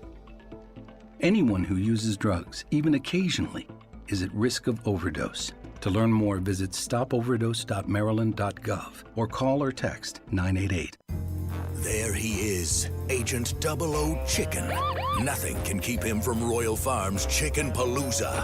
Because right now, he can get a 3-piece world-famous chicken box for just $8, with a portion of each sale donated to a local charity. Plus, register to win world-famous chicken for a year. Come to Royal Farms Chicken Palooza. It's a real thriller, but it's only for a limited time. Real fresh, real fast, Royal Farms.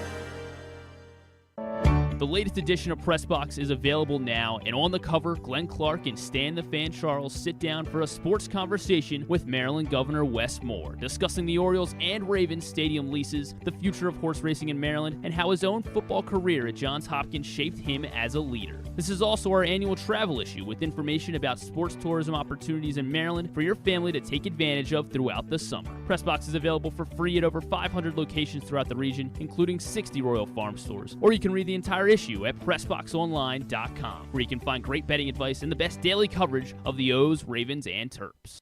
One of the things that's definitely wrong with this country is that this dude still has a job somehow, some way. Glenn Clark. All right, back in here on GCR as we continue along on a Would You Rather Wednesday edition of the program. Again, tonight, Orioles, Marlins, game 2 of a 3-game set, and it will be the Major League debut for Chayce McDermott as the Orioles try to get their bats going again. That'd be nice. 2 games where they were going. That was fun. We enjoyed that. They're facing something called an Edward Cabrera. So maybe that can be what it is that's necessary in order to get the Orioles bats to come to life, which would be pleasant. I'd acknowledge I'd be a fan of that. I would prefer that be the case. Today's show is also brought to you by Live Casino and Hotel. As things are getting underway in Paris, the best place to watch all of it is Inside Sports and Social at Live Casino and Hotel Maryland. And on top of that, Live Casino Rewards members have the opportunity to earn discounts on cash and credit purchases at the casino. Join the Live Casino Rewards Club online or in person at Live today. See complete details, livecasinohotel.com. I saw this guy was trying to like start a fight between like the Ravens fans and Wizards fans or something, and then I was like, dude, who's representing the Wizards? Like, wait, but this is one of those like, you know, no responses found situations. It's our buddy Barstool Sports, Exit 52, Eric Arditti, back with us now here on GCR. What's going on, pal? How are you?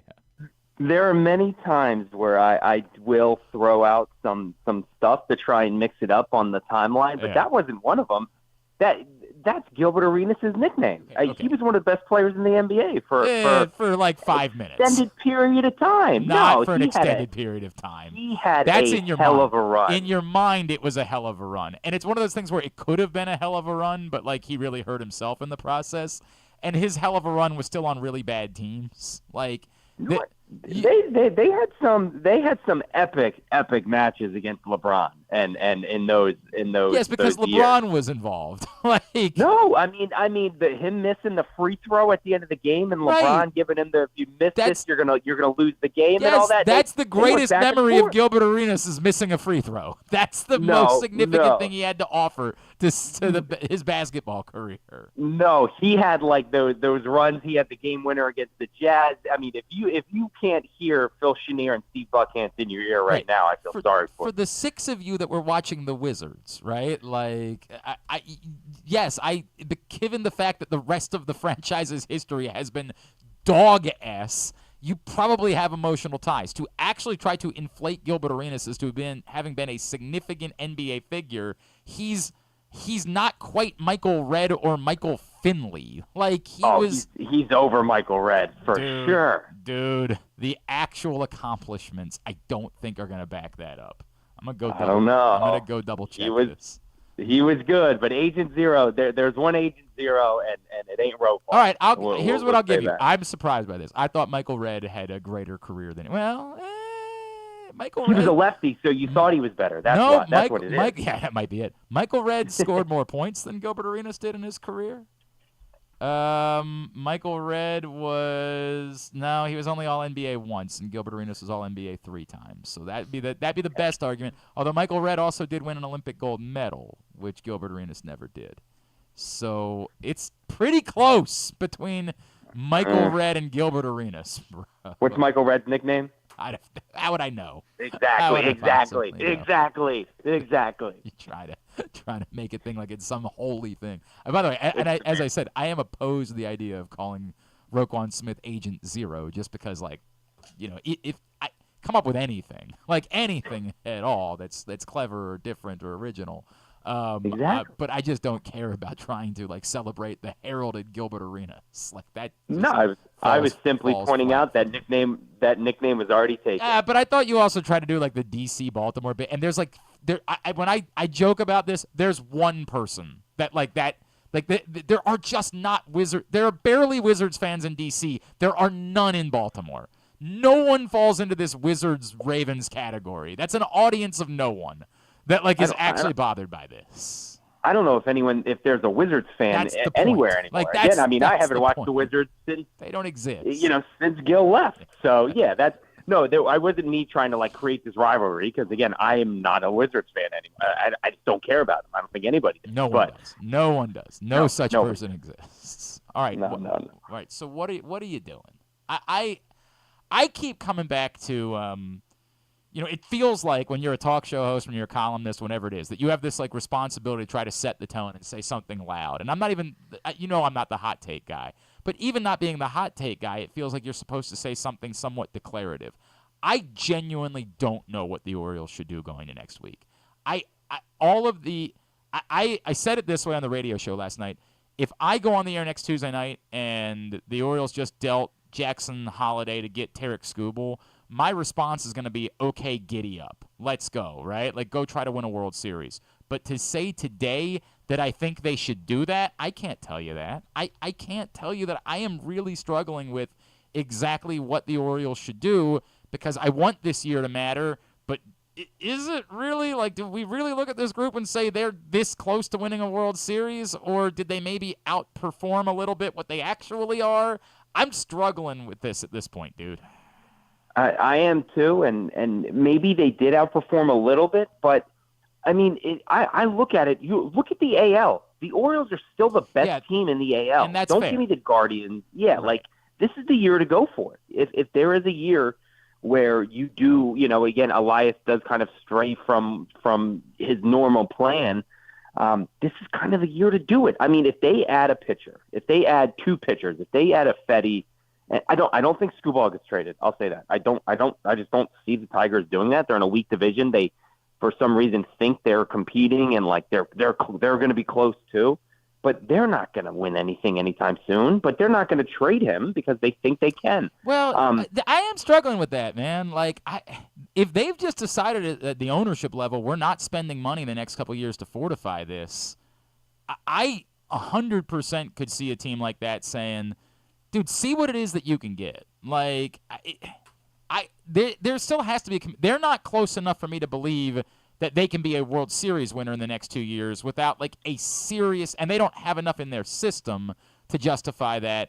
So if at the top they're saying, dude, we don't plan on spending a big amount of money, then yes, I think they could win the division in the next couple of years, but there's no path to me for seeing them as a World Series winner in the next 2 seasons. No, and I'm right there with you. But I think in their mind, they may think that. You know how owners are. Owners they're crazy. They come up with these storylines and narratives, and then they run with them. But I don't know. I mean, I don't know what they do. They have to do something. Because, again, I tweeted it yesterday. I like Chris Rose. I saw what he said on your show yesterday. But I think you're crazy if you think this 26, right now, the way it's set up, can win a World Series. Because I think if you watch this team for 100 games like most of us have, you know that that's not true.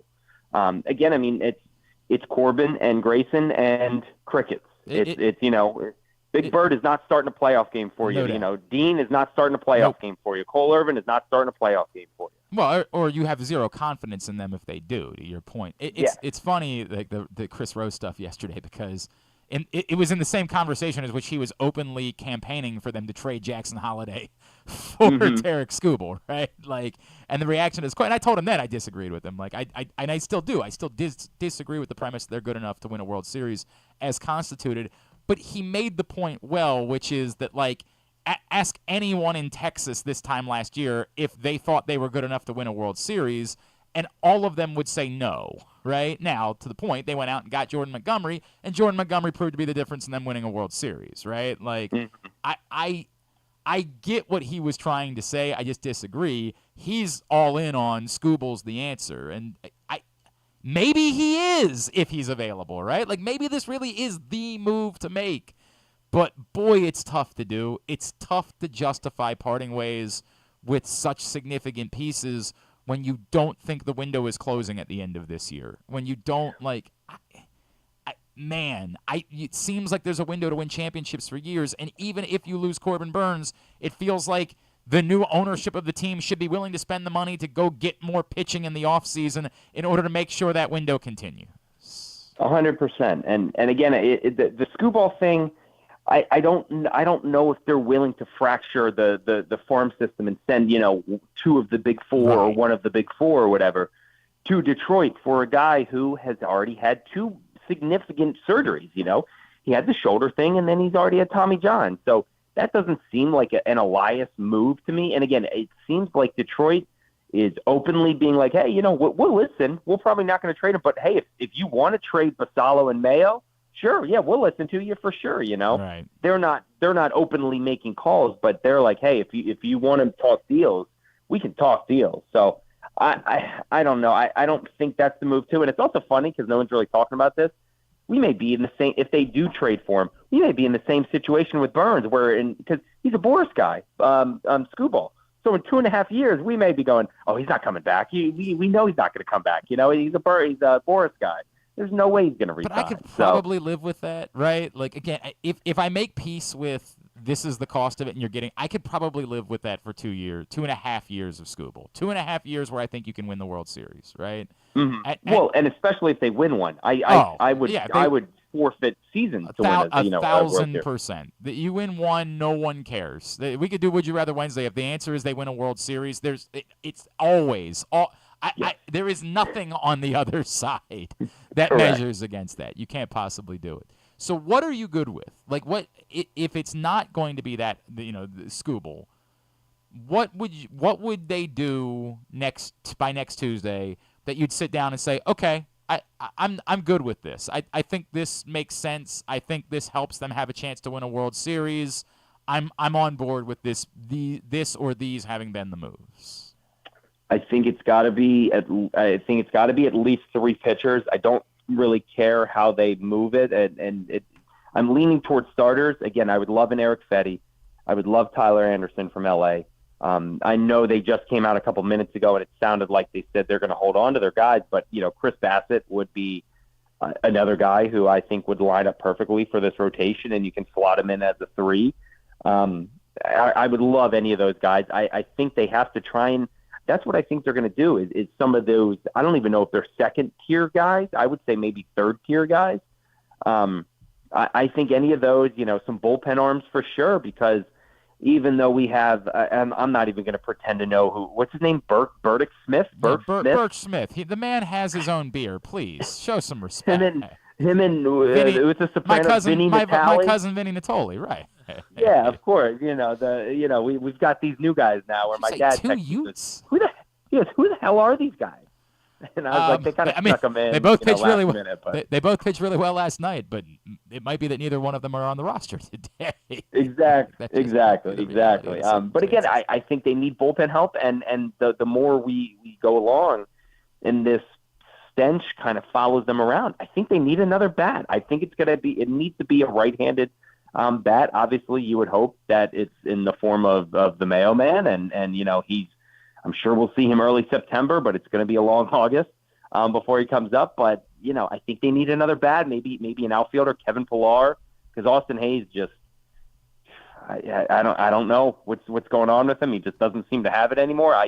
If they go out and they get a Kevin Pillar who can play center field, and then you don't have to switch between Sed and Cowser, back and forth, because those are really the only 2 guys. And I don't know. But, again, I think a right-handed bat, preferably an outfielder.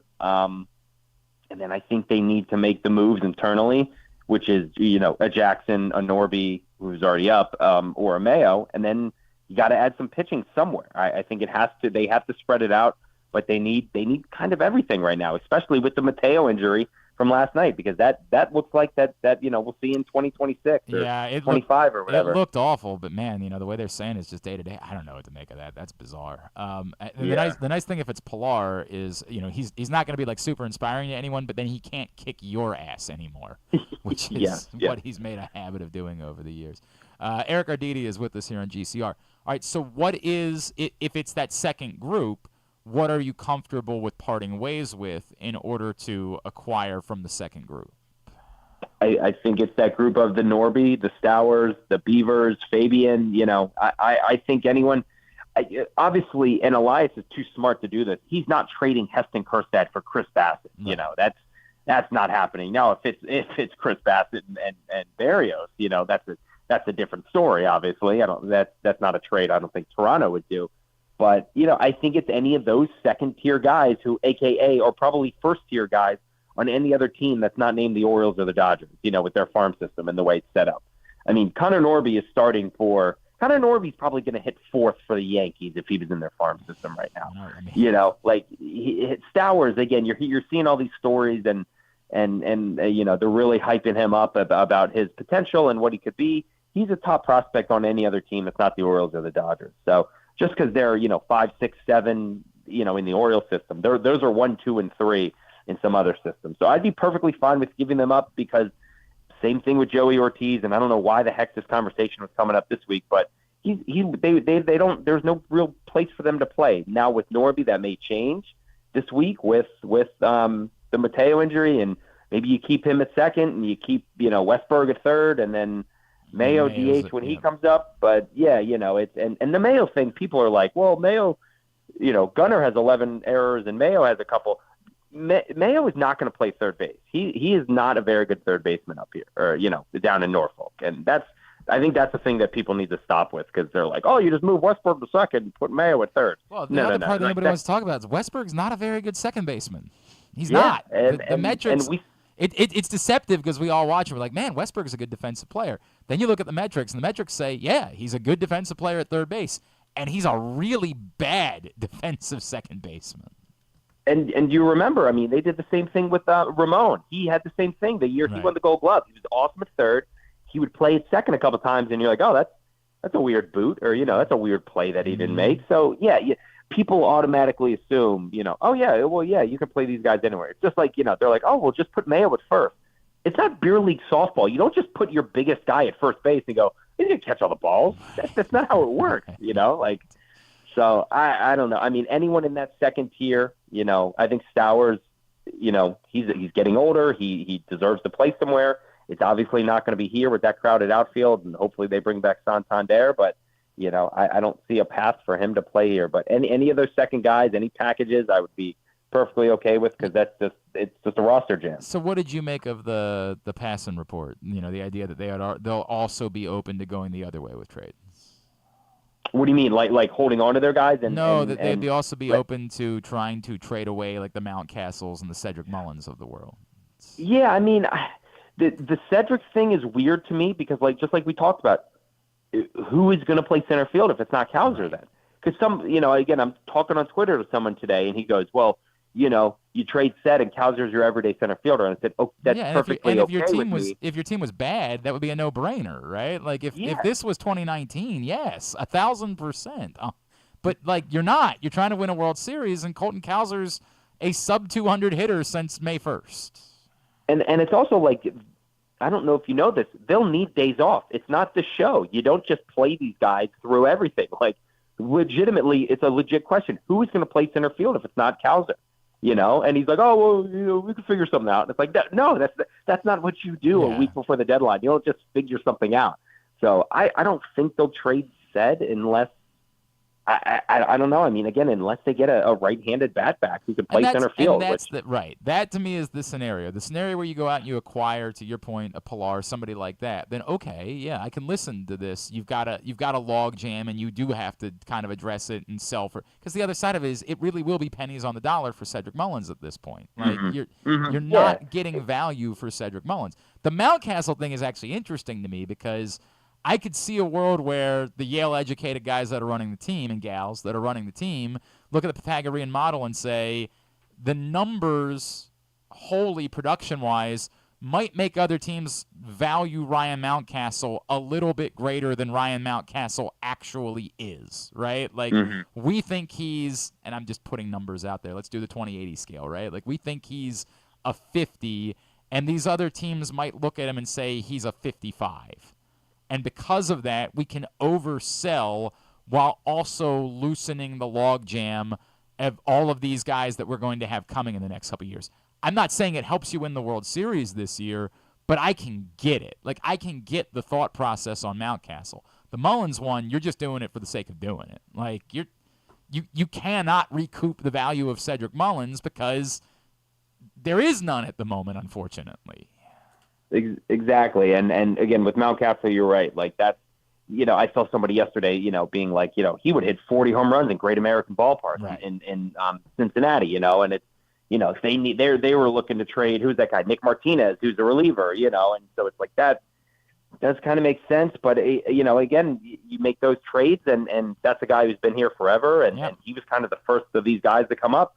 I mean, who knows what kind of effect and toll that takes on the clubhouse. And, not saying that these guys are going to cry into their soups or anything, but I think it would take some toll. But I think if they did a Mountcastle trade, and obviously again you trade Mountcastle, and now that clears you up to put Kerstad at first or O'Hearn at first, and then that kind of opens up a DH spot, a corner outfield spot, something like that. Which again, ideally you could slide Mayo in if it's the DH and blah blah blah. Then you go from there. So again, that does clear up something. I think if they traded Mountcastle, I would think it's in the off season. That doesn't seem like an in-season trade for me. I don't know. I think it's tough. Again, unless it's a direct one-for-one, to your point. You're getting something else that genuinely helps you right now to try to win the World Series, and you are so confident that Kobe Mayo can replace that production. You're going to have to do a sales job afterwards, right? You're going to have to do a much better job of selling it than you did in 2022 when you were making trades. You got to... that was painful, but at least those of us with brains could say, hey, look, this team is not winning the World Series this year. And in hindsight, both of those proved to be really smart moves, right? Like, we didn't feel it in the moment, but my God, you and I love Trey's in a human way that we can't describe, but it was over. That was it. It was the end of the run for Trey. And Jorge Lopez has been somewhere between bad and disastrous for the most part, like post that moment. So they both ultimately worked, but you got to do a better sales job. You got to be better prepared to talk about why it is that you made the moves that you made, and not just think that everyone should have the Yale education that you do, and be as smart to understand, we believe this player has a 3.2 value and this player has a 3.6. So you got to be able to explain it better a little bit. Like that would be the way that I would approach it.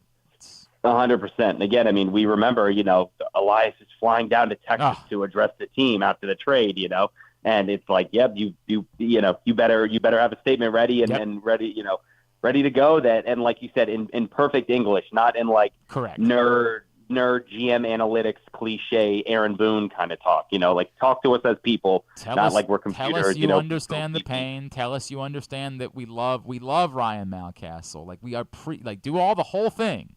But yeah, I'm with you. I don't think it's the route they go. All right, before I let you go, I'm going to have you play Would You Rather Wednesday with us, all right? Giving away a $25 gift card to Glory Days Grill like we do every Wednesday. Number one, the Orioles are making one starting pitcher trade. Would you rather that be a sizable package, which is, of course, my nickname in college, Samuel Basallo, Connor Norby, and Chayce McDermott for Garrett Crochet and his innings concerns, or the one trade they make is Dylan Beavers to reacquire Jack Flaherty? I'd probably go Beavers in that case.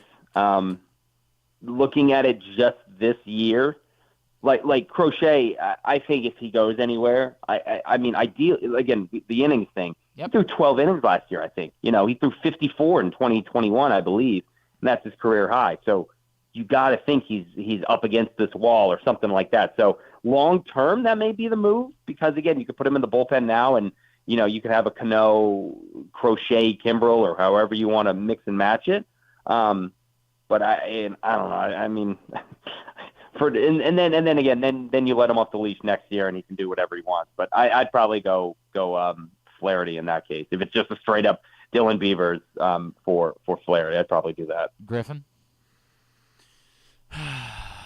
So they for Crochet, yes. And it was Norby, Basallo, McDermott.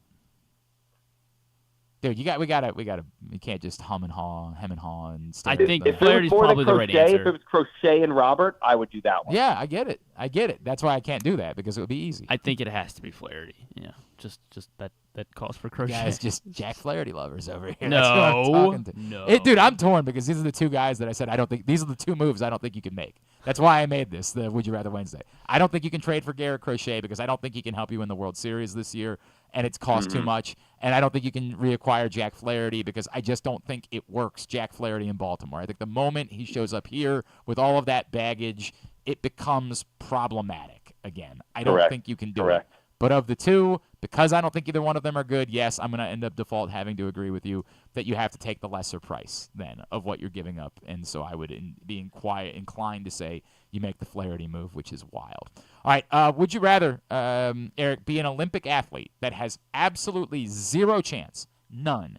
You go to the Olympics knowing you cannot medal. You are nowhere near as good as the people that are in your sport. You finish in dead last.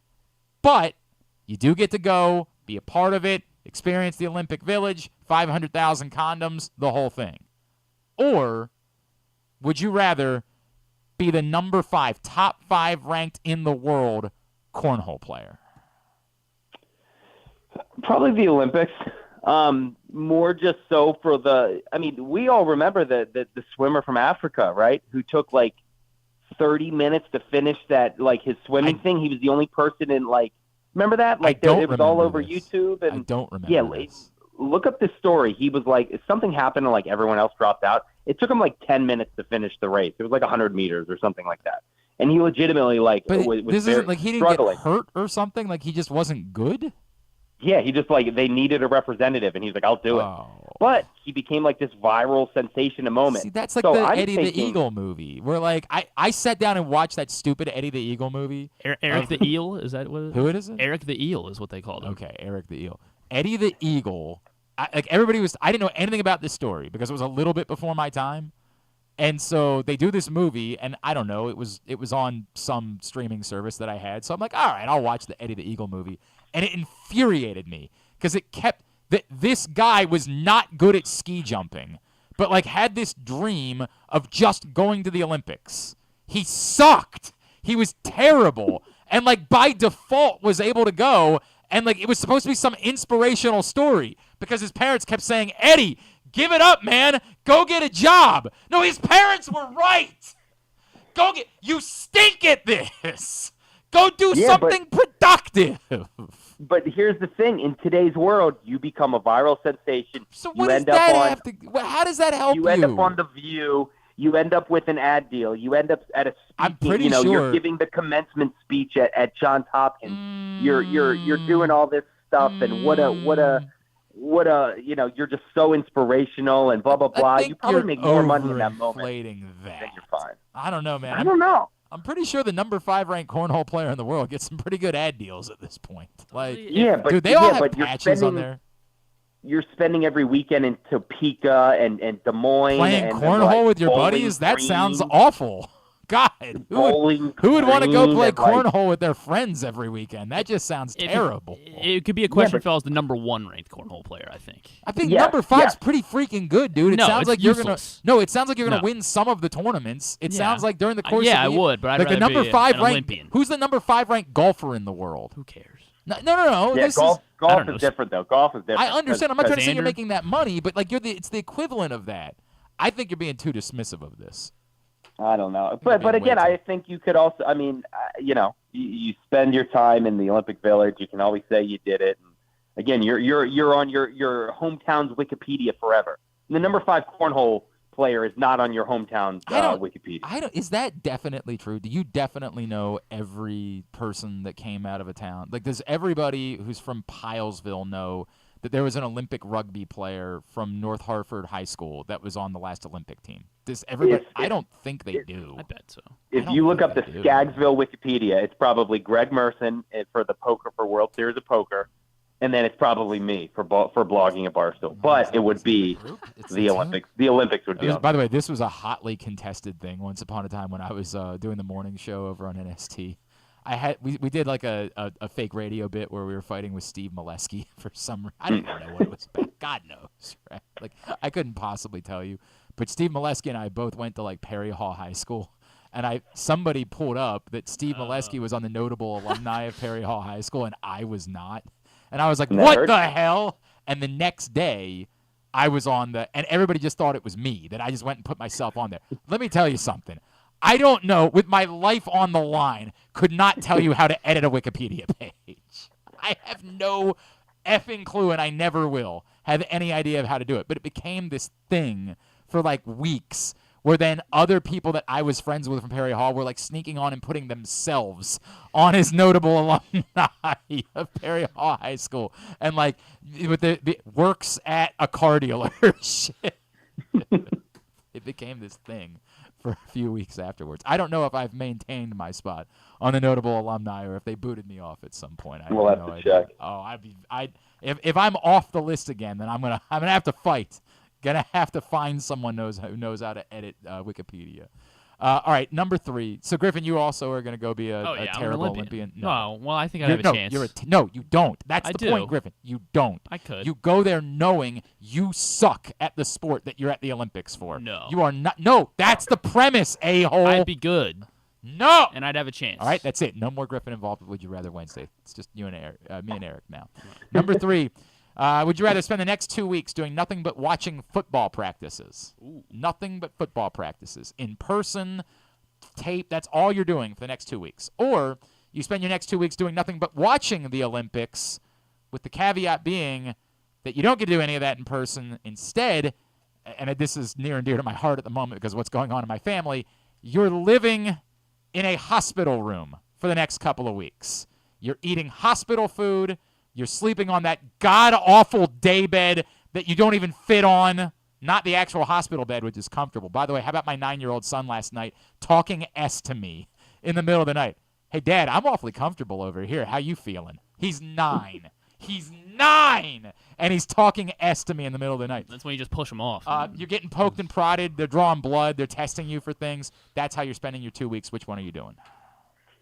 I am maybe the biggest anti-training camp. I don't care about videos of players. I don't know that you can be more anti-training camp than I am, pal. I don't know that that's possible.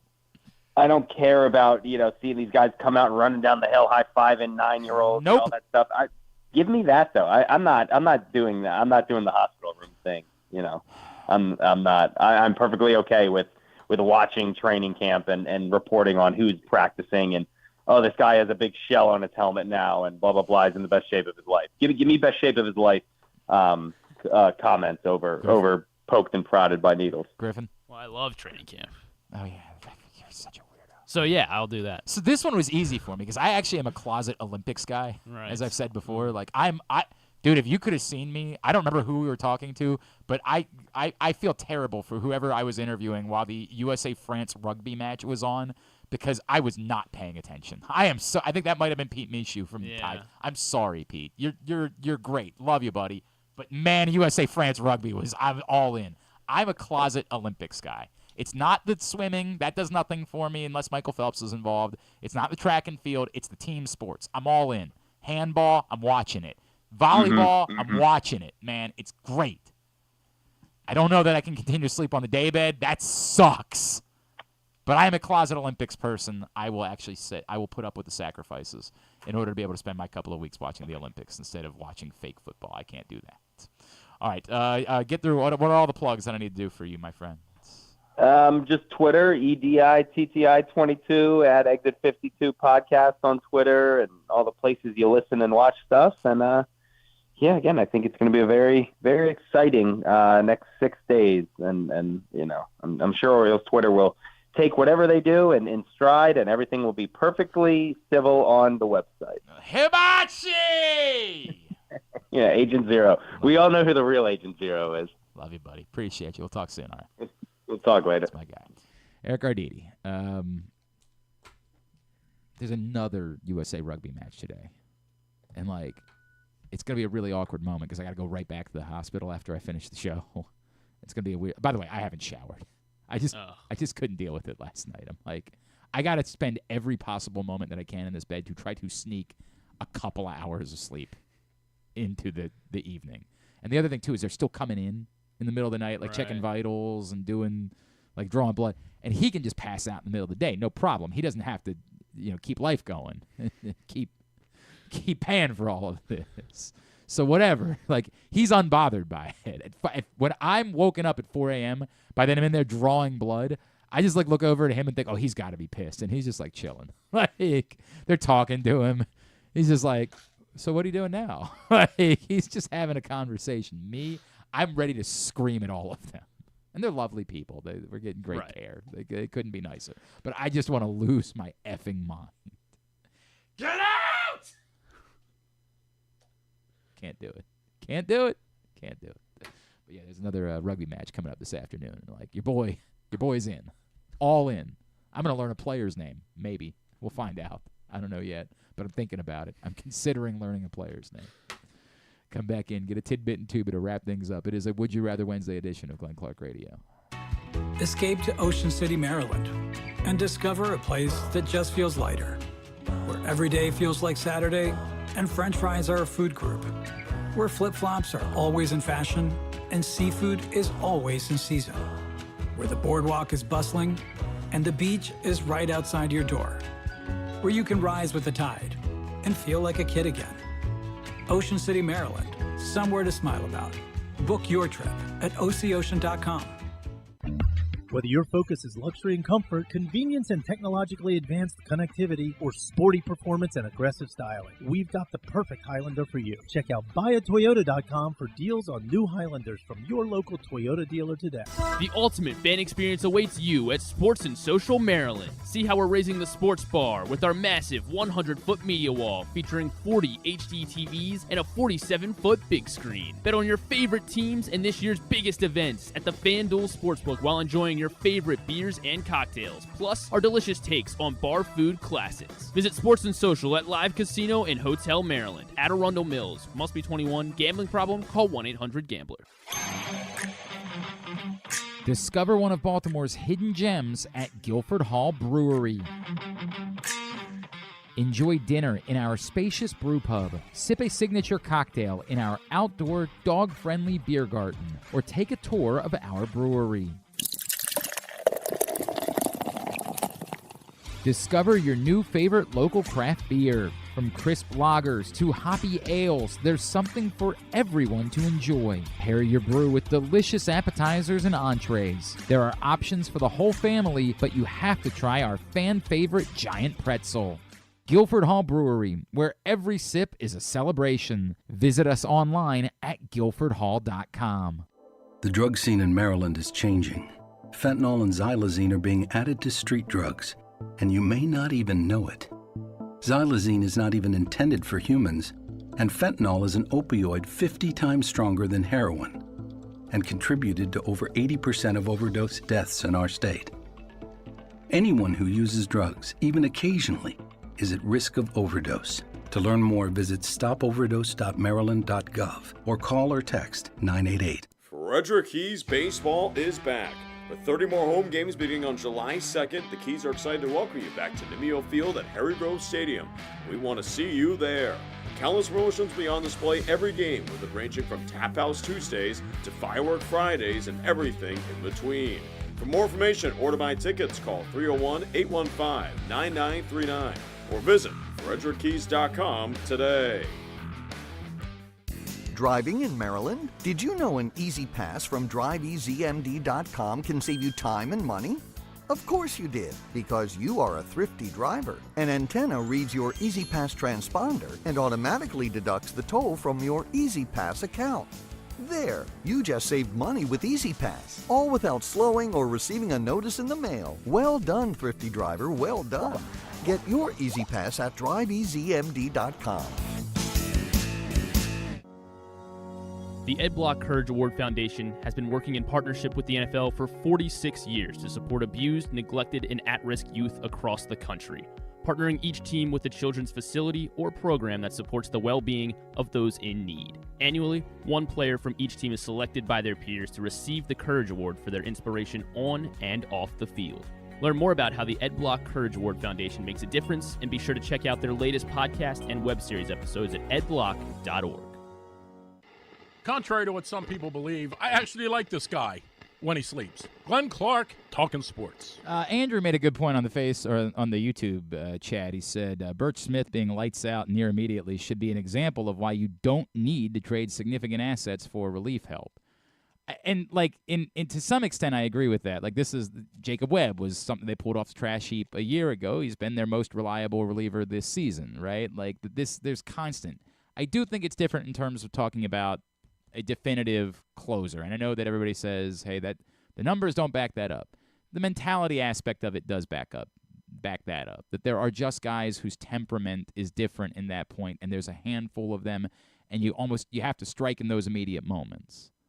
To me, if the point that you're trying to make, Andrew, is that backs up why Mike Elias and his crew would never pay top dollar for like a Mason Miller type, I don't think I'm suggesting that they should. I don't think I believe that they should. That's one area where I would default to them. Like, I think you can go get Tanner Scott and feel pretty good, to the point that was made by Jeff Nelson yesterday. Would they say to Craig Kimbrell, dude, you're about to be replaced by Tanner Scott? I mean, it's one thing to say it about Mason Miller. It's tougher to do that to him. But that certainly would not be my concern about whether or not you make the move. And if the worst-case scenario is, hey, we have multiple closers, I don't know if that works, but if you can find a limit to how much you use Craig Kimbrell, that allows him to be the best version of Craig Kimbrel that we have seen at times this season, I can't be opposed then to Craig Kimbrel being part of the solution. But, hey, he had 6 days off going into the final game of the first half, and, that didn't make a difference in that moment. So my opinion would be even Tanner Scott, if you acquire him, I want that guy to be your ninth inning guy consistently. And Craig Kimbrel can be the closer part B. If it's below that, beneath that you're acquiring bullpen help, then it's probably, Craig Kimbrel's your closer, and whoever it is just you're trying to help in that process, or at least limit how much you're using Craig Kimbrel. All right, let's go ahead. I got to get out of here, so let's go ahead and get a tidbit. Have you ever thought of taking a cruise to these wonderful destinations with sunny skies and beautiful beaches? Well, wait no longer. We're ready for you to cruise from the Cruise Maryland Terminal. Have a little phrase that you can go from baggage to margarita in about 15 minutes. Choose fun with an array of destinations, onboard activities, entertainment, and world-class cuisine. Contact your travel agent and book your cruise today. Let your adventure begin. All right, what you got for tidbits? That might help. You know who Lawrence Butler is? Sure don't. So I can tell you anything right now. Yeah, I know. He plays for the Oakland Athletics. Sure he does. He has been. They are a Major League Baseball. They are for now.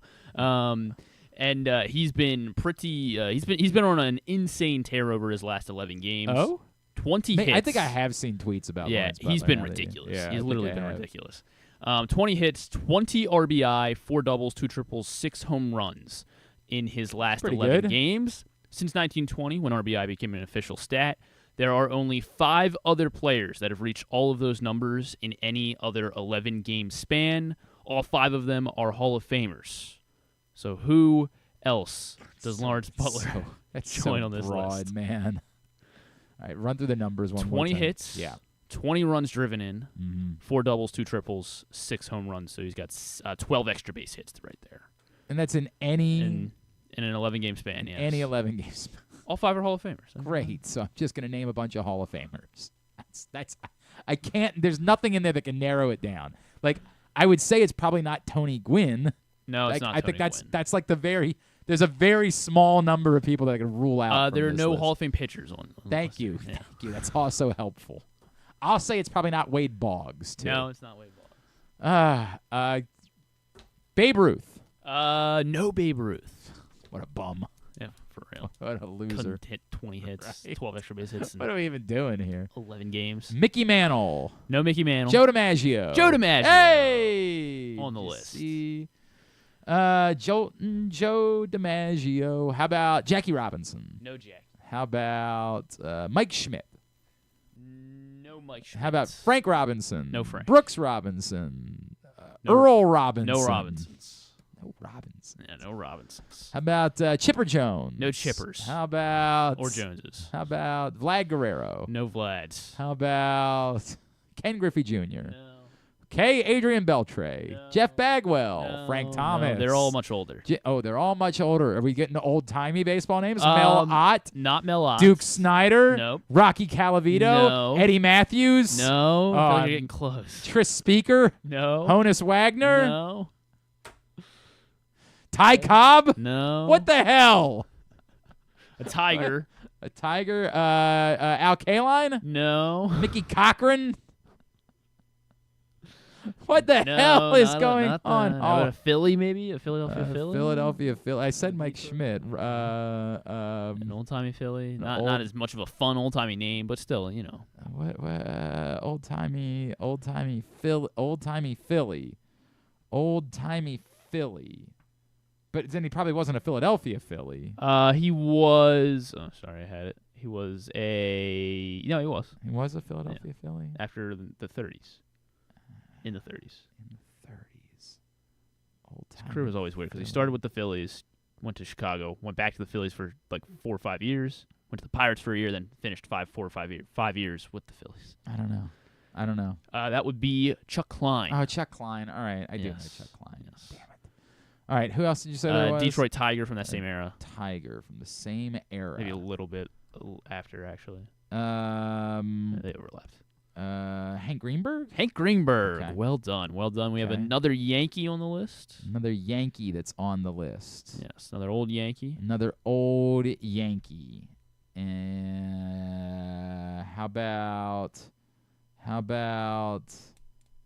Thurman Munson? No, it's gotta not be Thurman older than Munson. that, right? How about Lou Gehrig? Lou Gehrig. Gehrig, Klein, Greenberg, DiMaggio, and Gehrig, Klein, Greenberg, DiMaggio, and Cal Ripken. Not Cal Ripken. And Carl Ripken. No. Craig Biggio. Jesus. Roberto Alomar. Mm-mm. Mike Piazza. No. How about? Oh, you said they were older. Hank Aaron. Willie Mays. Willie Mays. Hey. Willie Mays. Name some guys. Willie Mays and Lawrence Butler on that Lawrence list. Butler. What a list. What a list. All right, let's get tubular. Huh? Yeah. Hey, let's. There is a place where tradition, family, and community gather, where the aspirations of talented young competitors takes root, and where the crossroads of history, culture, and renewal come together.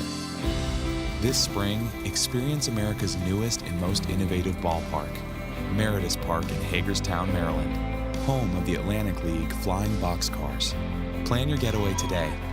You're welcome in Hagerstown, Maryland.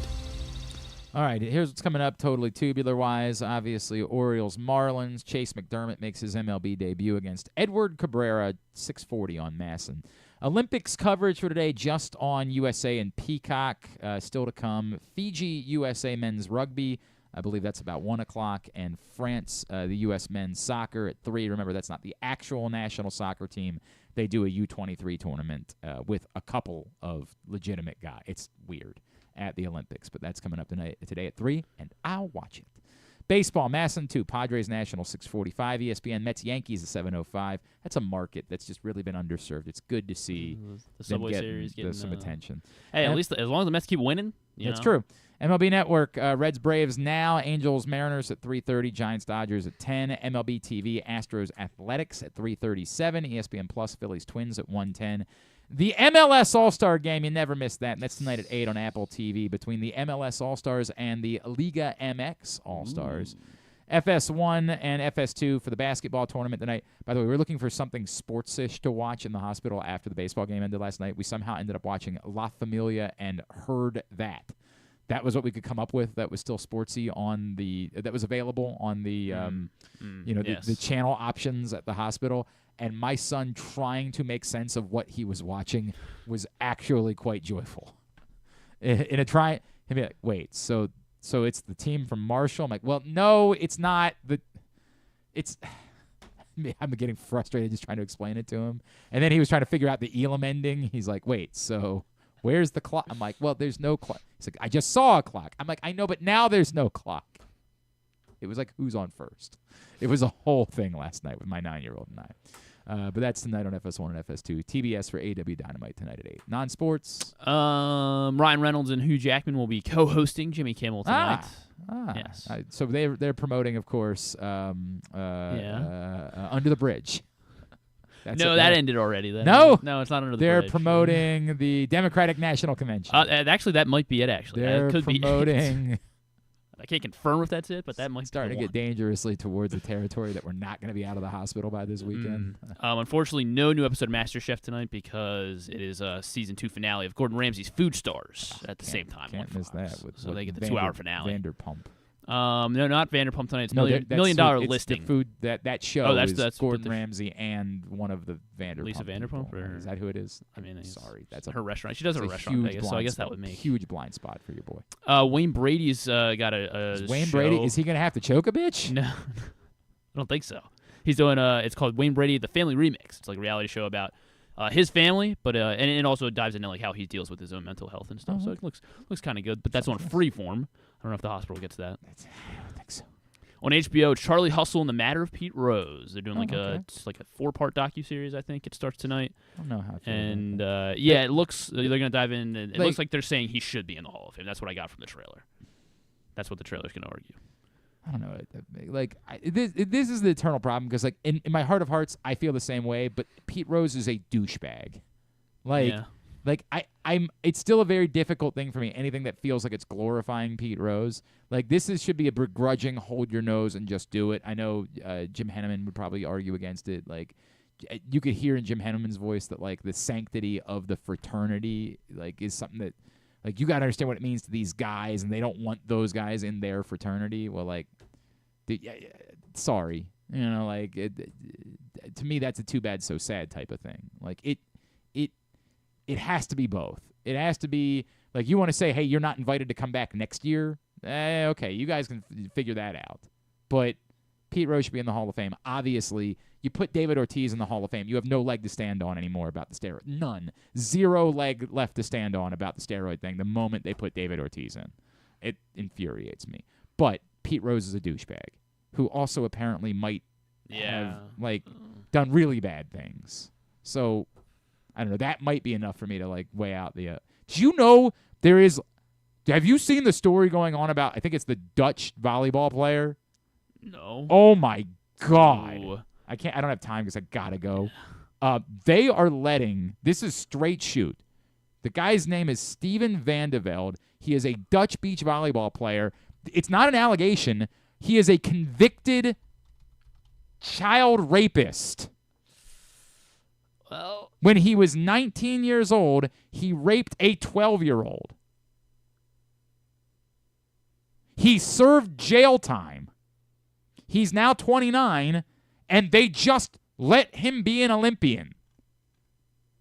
And, like, the head of the Dutch is like, I don't understand what all the hubbub is about.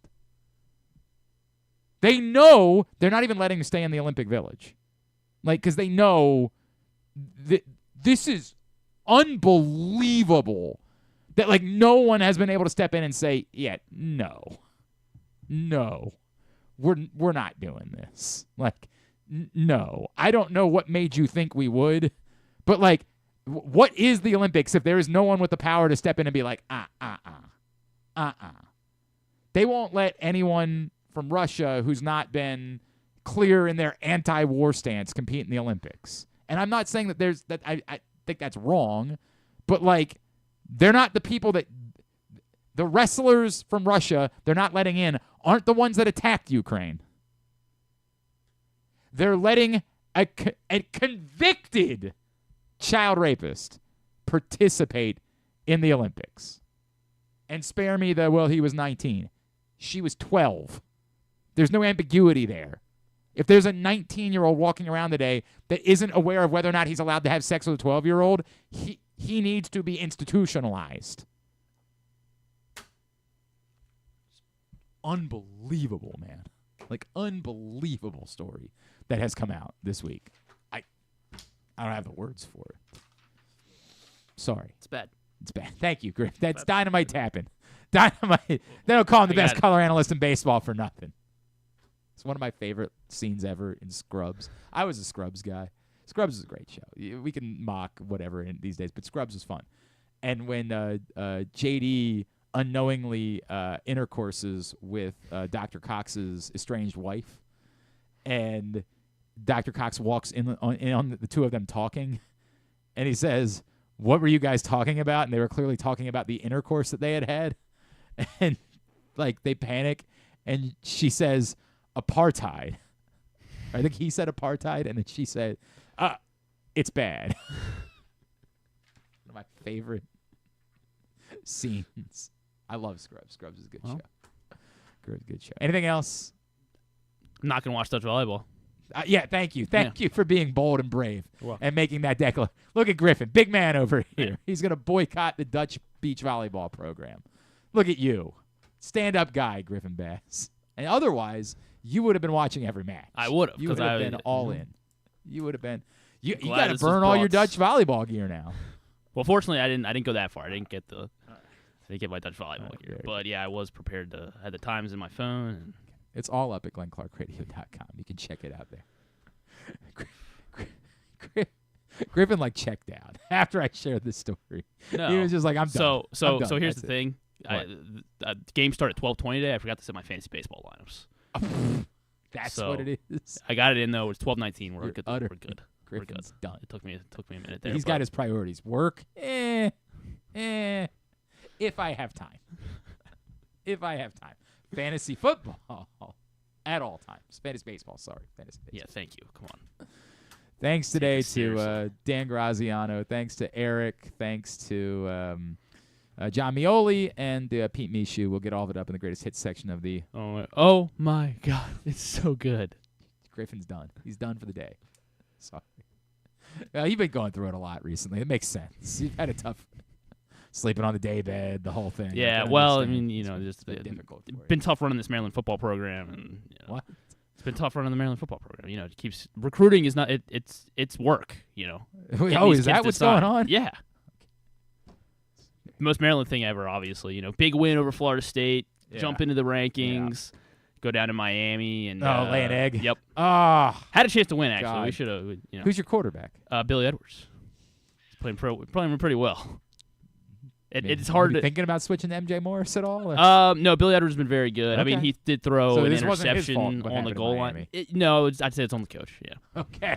So much work. We're in Miami, the ACC favorites down in Hard Rock, and we got them on the ropes, and we decided to go for 2 twice in the second half. Proverbial let him off the hook. Is that what? Yeah, we lose by 4. We didn't get. We missed a. And how did the post-game press conference go? Oh, I didn't go. No. I don't speak. The good news is there's not really like a hearty media that covers Maryland football. So you do have that going for you. All right. Thanks to all those guys. Anything on the show tomorrow? We'll catch up with Billy at some point. We will, brother. I don't want to play the hospital card, but we gotta step up. I know. Gotta step. I know. All right, thanks everyone. And you're gone next week. We gotta be way more aggressive. I understand. It might require slightly less focus on EA's college football. What happened to us playing that, by the way? What happened to you doing that?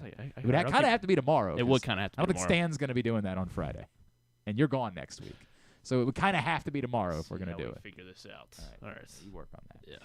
Thanks, Everyday Press Box. All of our great sponsors and partners, including Easy Pass, Ocean City, Live Casino and Hotel Maryland. Visit Hagerstown in Washington County, Cruise Maryland, Guilford Hall Brewery, Royal Farms, the Ed Block Courage Awards, HelpMyGamblingProblem.org, Costas Inn, MSAA, the Baltimore Orioles, your local Toyota dealer, buyatoyota.com. Thanks to Griffin at Griffin_Bass. Follow us, Twitter, Instagram, TikTok, at Glenn Clark Radio. Have a great Wednesday evening. Go Birds. Go USA Rugby. Of course. Soccer. Duke sucks.